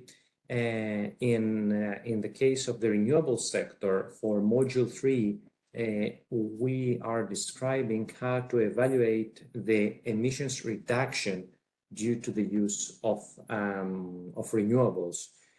So what is described in the toolkit is this very simple equation. So the emissions reduction equals the baseline emissions, that is the emissions that would otherwise be required in order to produce the same amount of energy for the duration of over the lifetime of the project, using fossil fuels, minus the emissions associated with the renewable project itself.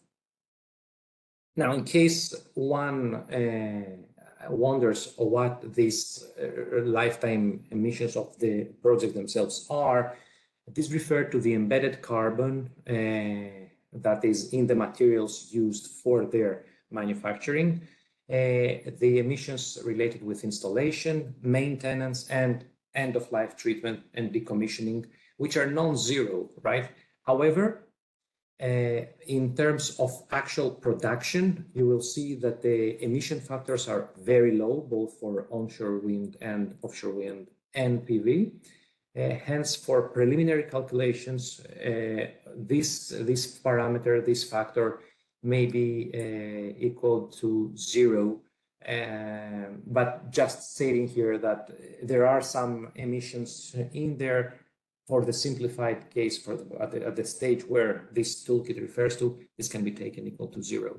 And back to you, Mariana, for the KPIs. But there were external risks as well, no? Did we miss the external risks before the KPIs? Okay. Something. Okay, whatever, we'll move to the KPIs. So the toolkit.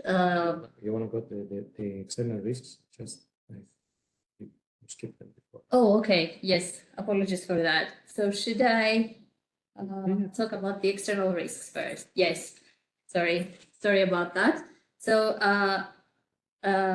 external risks are important to consider, as we mentioned for ICT projects. These come from factors that are external to the project and they are beyond the project's control. The toolkit provides detailed guidance on how to perform a preliminary screening, estimate potential losses, and develop strategies to mitigate their negative consequences. So the table summarizes only 3 examples of very typical external risks that might be needed to take into account. First, the risk of failure of interconnected transmission lines. This risk poses a significant external threat to renewable energy projects. So while storage systems for renewable energy are not yet fully developed at utility scales, battery energy storage provides an integral part of renewable energy solutions. And they might be particularly vulnerable to extreme heat, which increases the risk of thermal runaway, potentially leading to explosions or fire. Additionally, overground transmission lines are much more vulnerable to climate-related hazards compared to underground lines. For example, extreme storms can cause failures in these lines, resulting in long operational disruptions, and it is worth considering the possibility of using underground lines where this risk is significant. Moving to the second category of external factors, land use changes. These are changes in the surrounding environment of a project. They can have a significant negative impact. For instance, here we may find shifts toward water-intensive agriculture. This can increase competition for water resources. It can lead to policy-enforced limitations that can affect the project, especially in concentrated power systems where water is a fundamental operational element. And finally, the third external factor that we show here as an example, we referred to the social acceptance of renewable energy projects, and this can be in certain locations a significant risk. Lawsuits from local groups can slow down projects and complicate the permission issuing process and ultimately discourage the developers. And now I will move to the KPIs. Sorry. So the tool provides detailed guidance for use of KPIs associated with two categories of targets. Starting with climate resilience targets, we see here a summary of examples of indicators correlated to these targets. And for example, indicators appropriate for measuring quick recovery would be the time to repair physical damages, the time to receive spare parts, and time to restore operation. Redundancies may be assessed in terms of the amount of storage capacity for sustaining operation in hazardous weather conditions. Monitoring indicators include the number of installed sensors and the data availability index. Emergency response may be correlated to the number of updates performed in a unit of time to the emergency response plans, and the number of emergency drills and the size of the emergency response fleet. And maintenance indicators for maintenance work include the ratio of maintenance work completed versus the work planned, and the frequency of anti-icing, anti-soiling, and anti-snow maintenance actions per year. And then you also see here some examples of, these are only parts of the indicators that we have provided to measure social and environmental targets. Such targets may refer to green energy production, economic growth, sustainable practices, biodiversity, and social acceptance. And you see on the right-hand side appropriate indicators for each category of targets. For example, annual GHG emissions reduced or avoided, the number of electrified households.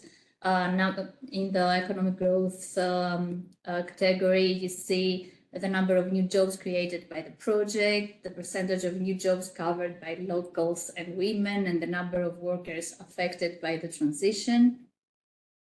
For sustainable practices, we propose indicators like the percentage of use of decommissioned materials and the number of sustainability certified suppliers. We should monitor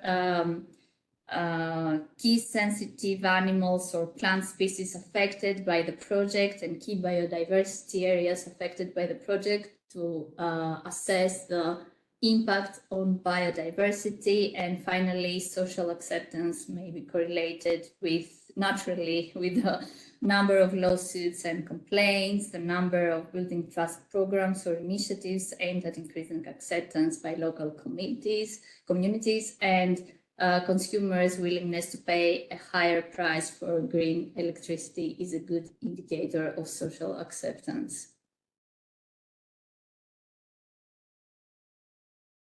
And over to the World Bank team for the presentation of a case study from Madagascar.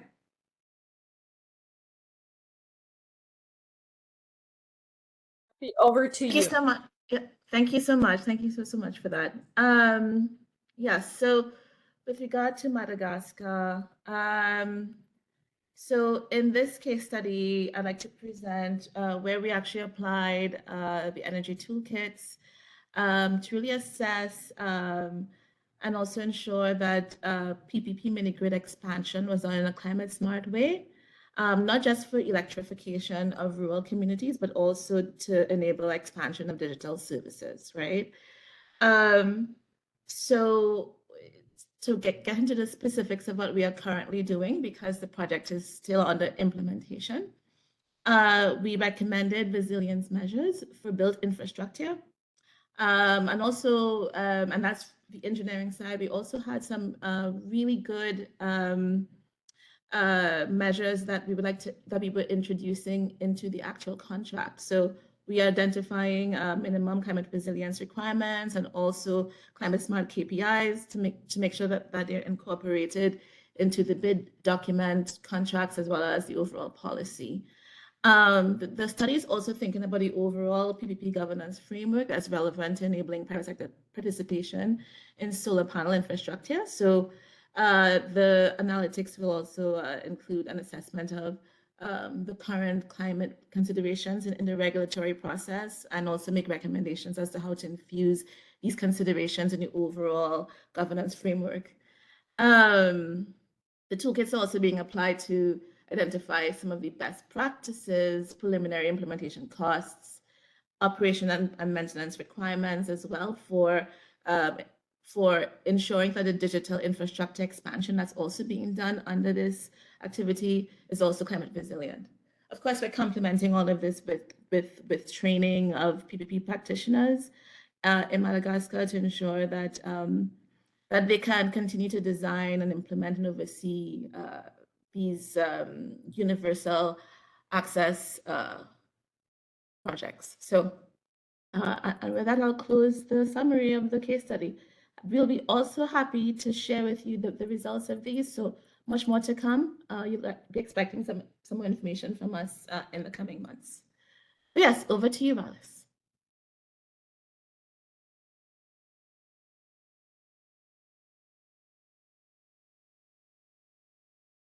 Questions first.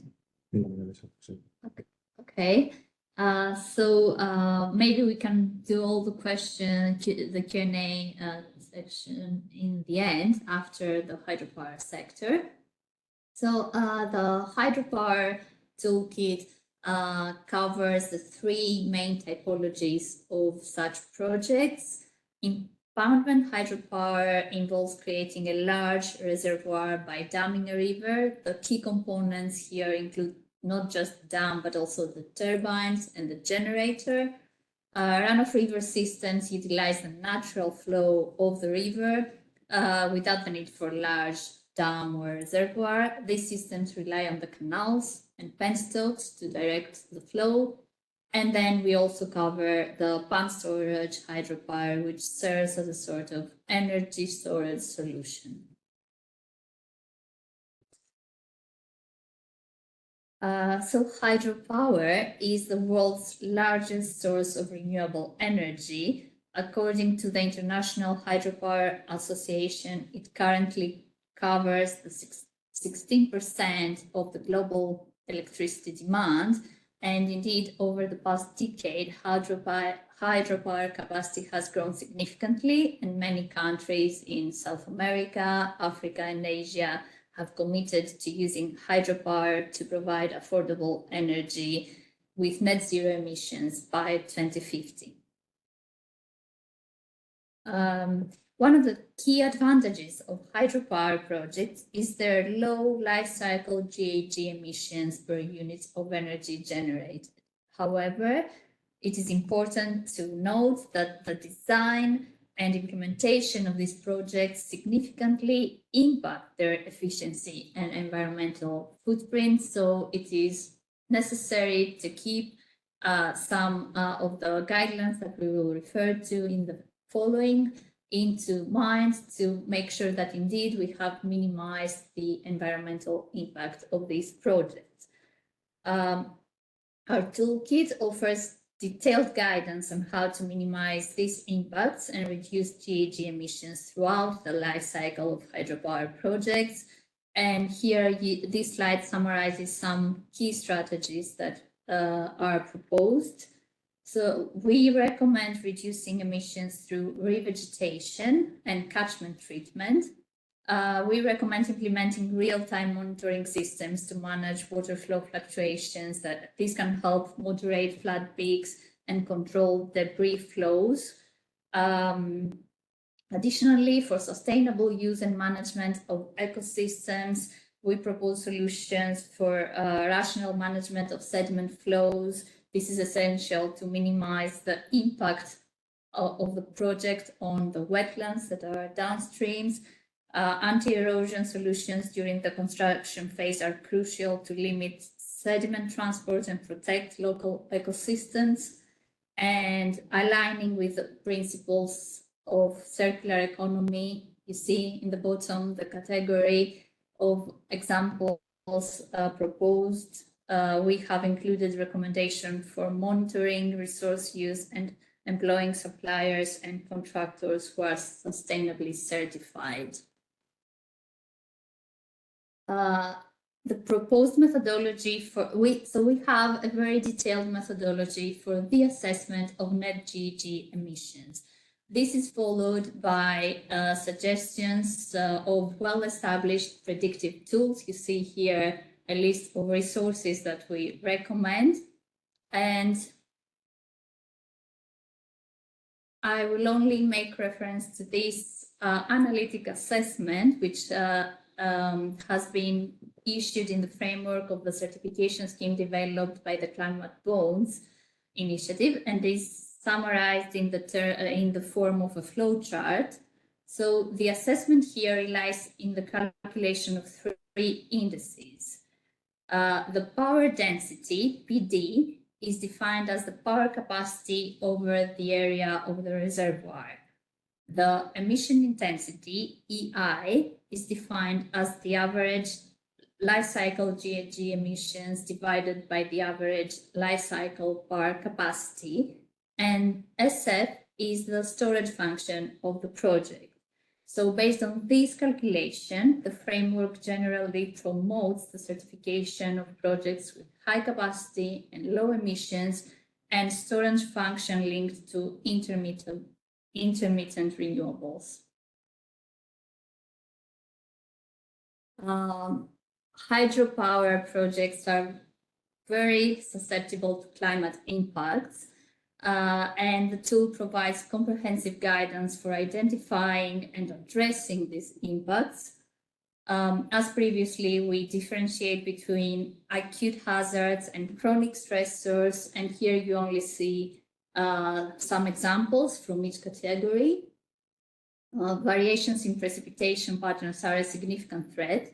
These variations alter the hydrological regime. They cause fluctuations in the stream flow and affect both the availability and durability of water resources, and consequently the energy generation capacity of the project. Increased precipitation leads to higher risk of failure due to flooding, elevated erosion rates, and increased debris flows. These are all very significant risks. But reduced precipitation is also a problem because during droughts, water availability is very limited, and this can severely impact the energy generation capacity of the project. In the bottom table, you see floods and landslides as typical examples of acute hazards that can cause catastrophic failures. Such hazards can lead to overtopping of dams, deformation, structural collapses. They can cause life-threatening risks and cause significant damage to communities, far-reaching damage to communities, and therefore they must be dealt with very thoroughly. And again, as previously, the toolkit provides very detailed guidance on climate adaptation strategies that are appropriate for hydropower projects. Again, we differentiate between chronic climate threats and acute climate hazards. And there are examples of measures that can be taken for each type. For example, for increasing annual precipitation, we propose designing for increased reservoir storage or planning for additional space to facilitate future installation of turbines and generators.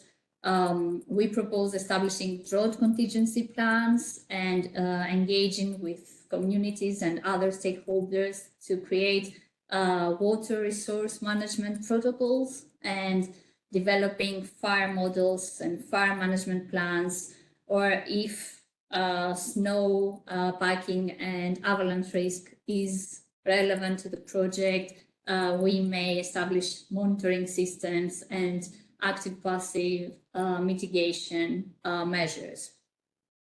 And of course, for the case of flooding, flood defenses, taking into account flooding in the design of the dam is very significant to sustain overtopping impacts. And of course, monitoring is key for safety against landslides and slope stabilization problems.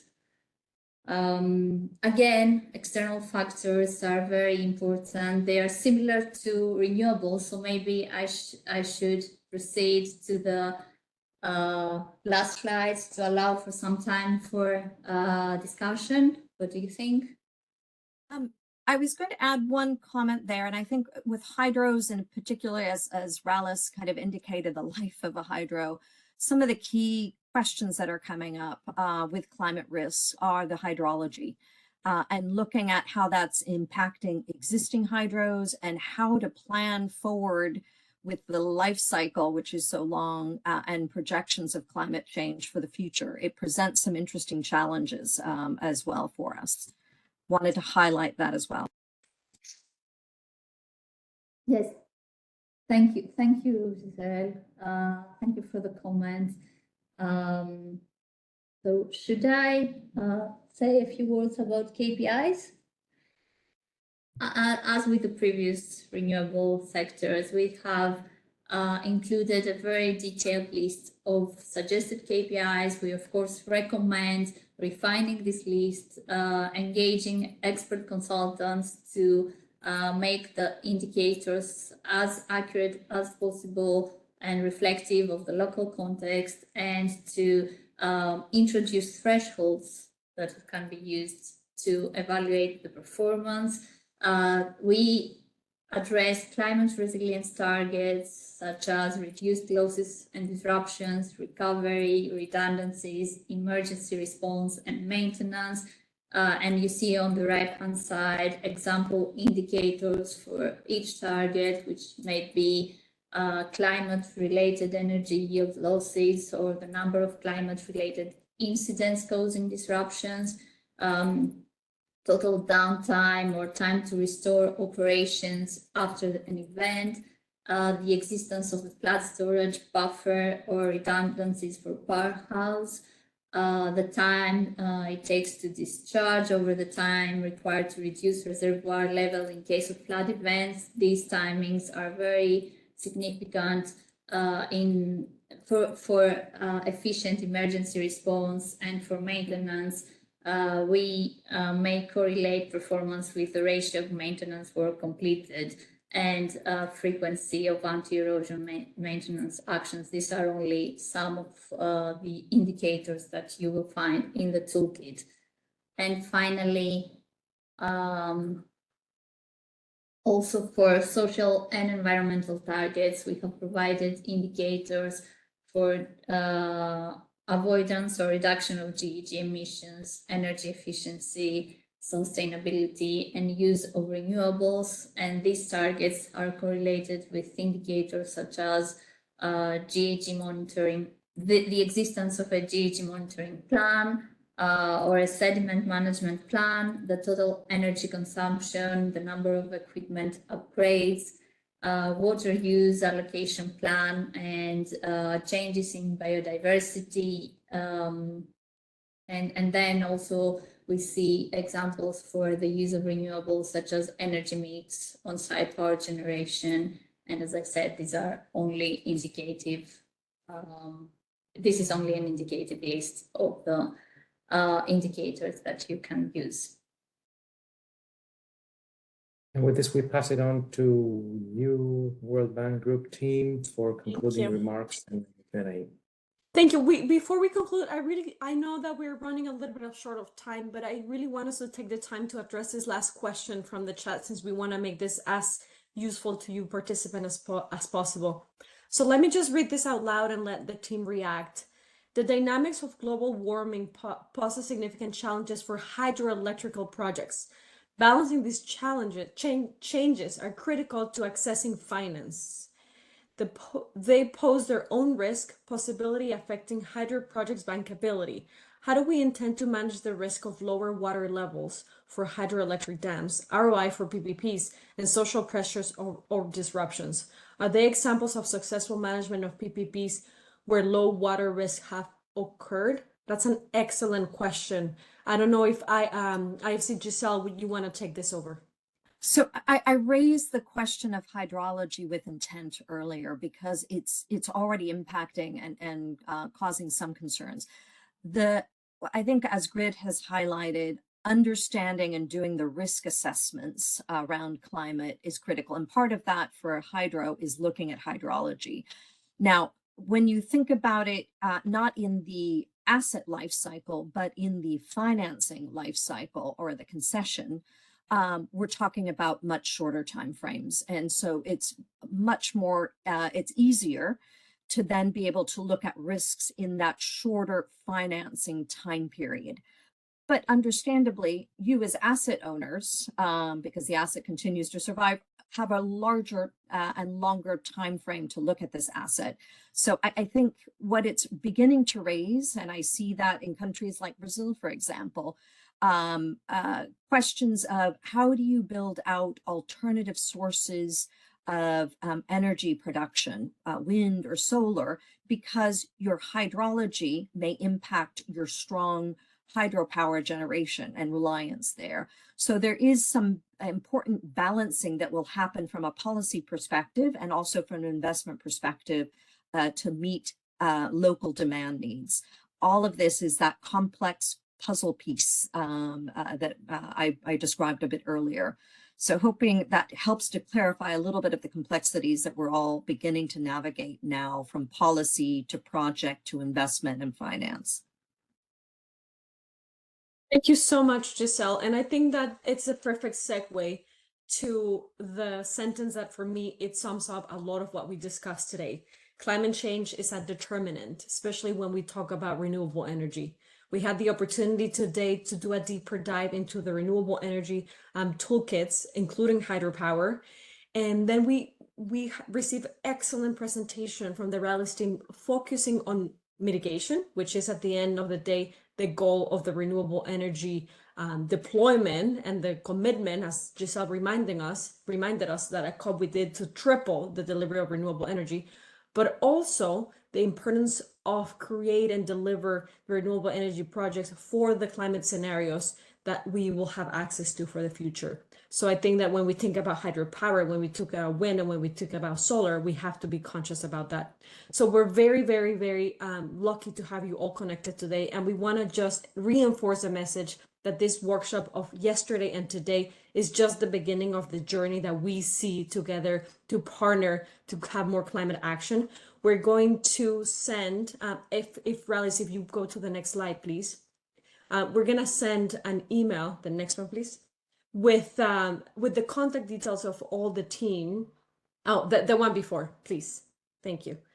Because we want to make sure that you feel that you have a focal point that you can reach from each unit. You have represented here PIAF, the Public-Private Infrastructure Advisory Facility that covers the upstream stage, the creating the PPP units, the enabling environment, Then myself, Mariana Silva, Senior Infrastructure Finance Specialist, I represent the Global Infrastructure Facility that provides project preparation support, but we also have the great partnerships with the IFC, who provides advisory service when the PPPs are on the ground. So we really cover all the realm of the infrastructure life cycle, PPP life cycle, and this workshop and this toolkit is a first step in our journey, and we want to encourage you to reach out. So we're going to follow up with an email, and we look forward as well, just to give you the heads up that we're going to be disseminating these climate toolkits in Spanish and French to have a bigger impact in your regions and where you are.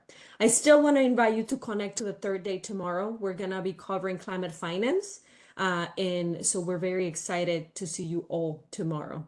With that, I'm happy to conclude this session today and give you an enormous thanks to the team who facilitated this, but also to you for the engaging and very great question and dynamic discussion. Thank you so much, and looking forward to seeing you today in the future moving forward. Thank you. Thank you all for joining. Bye-bye. Thank you. Bye-bye.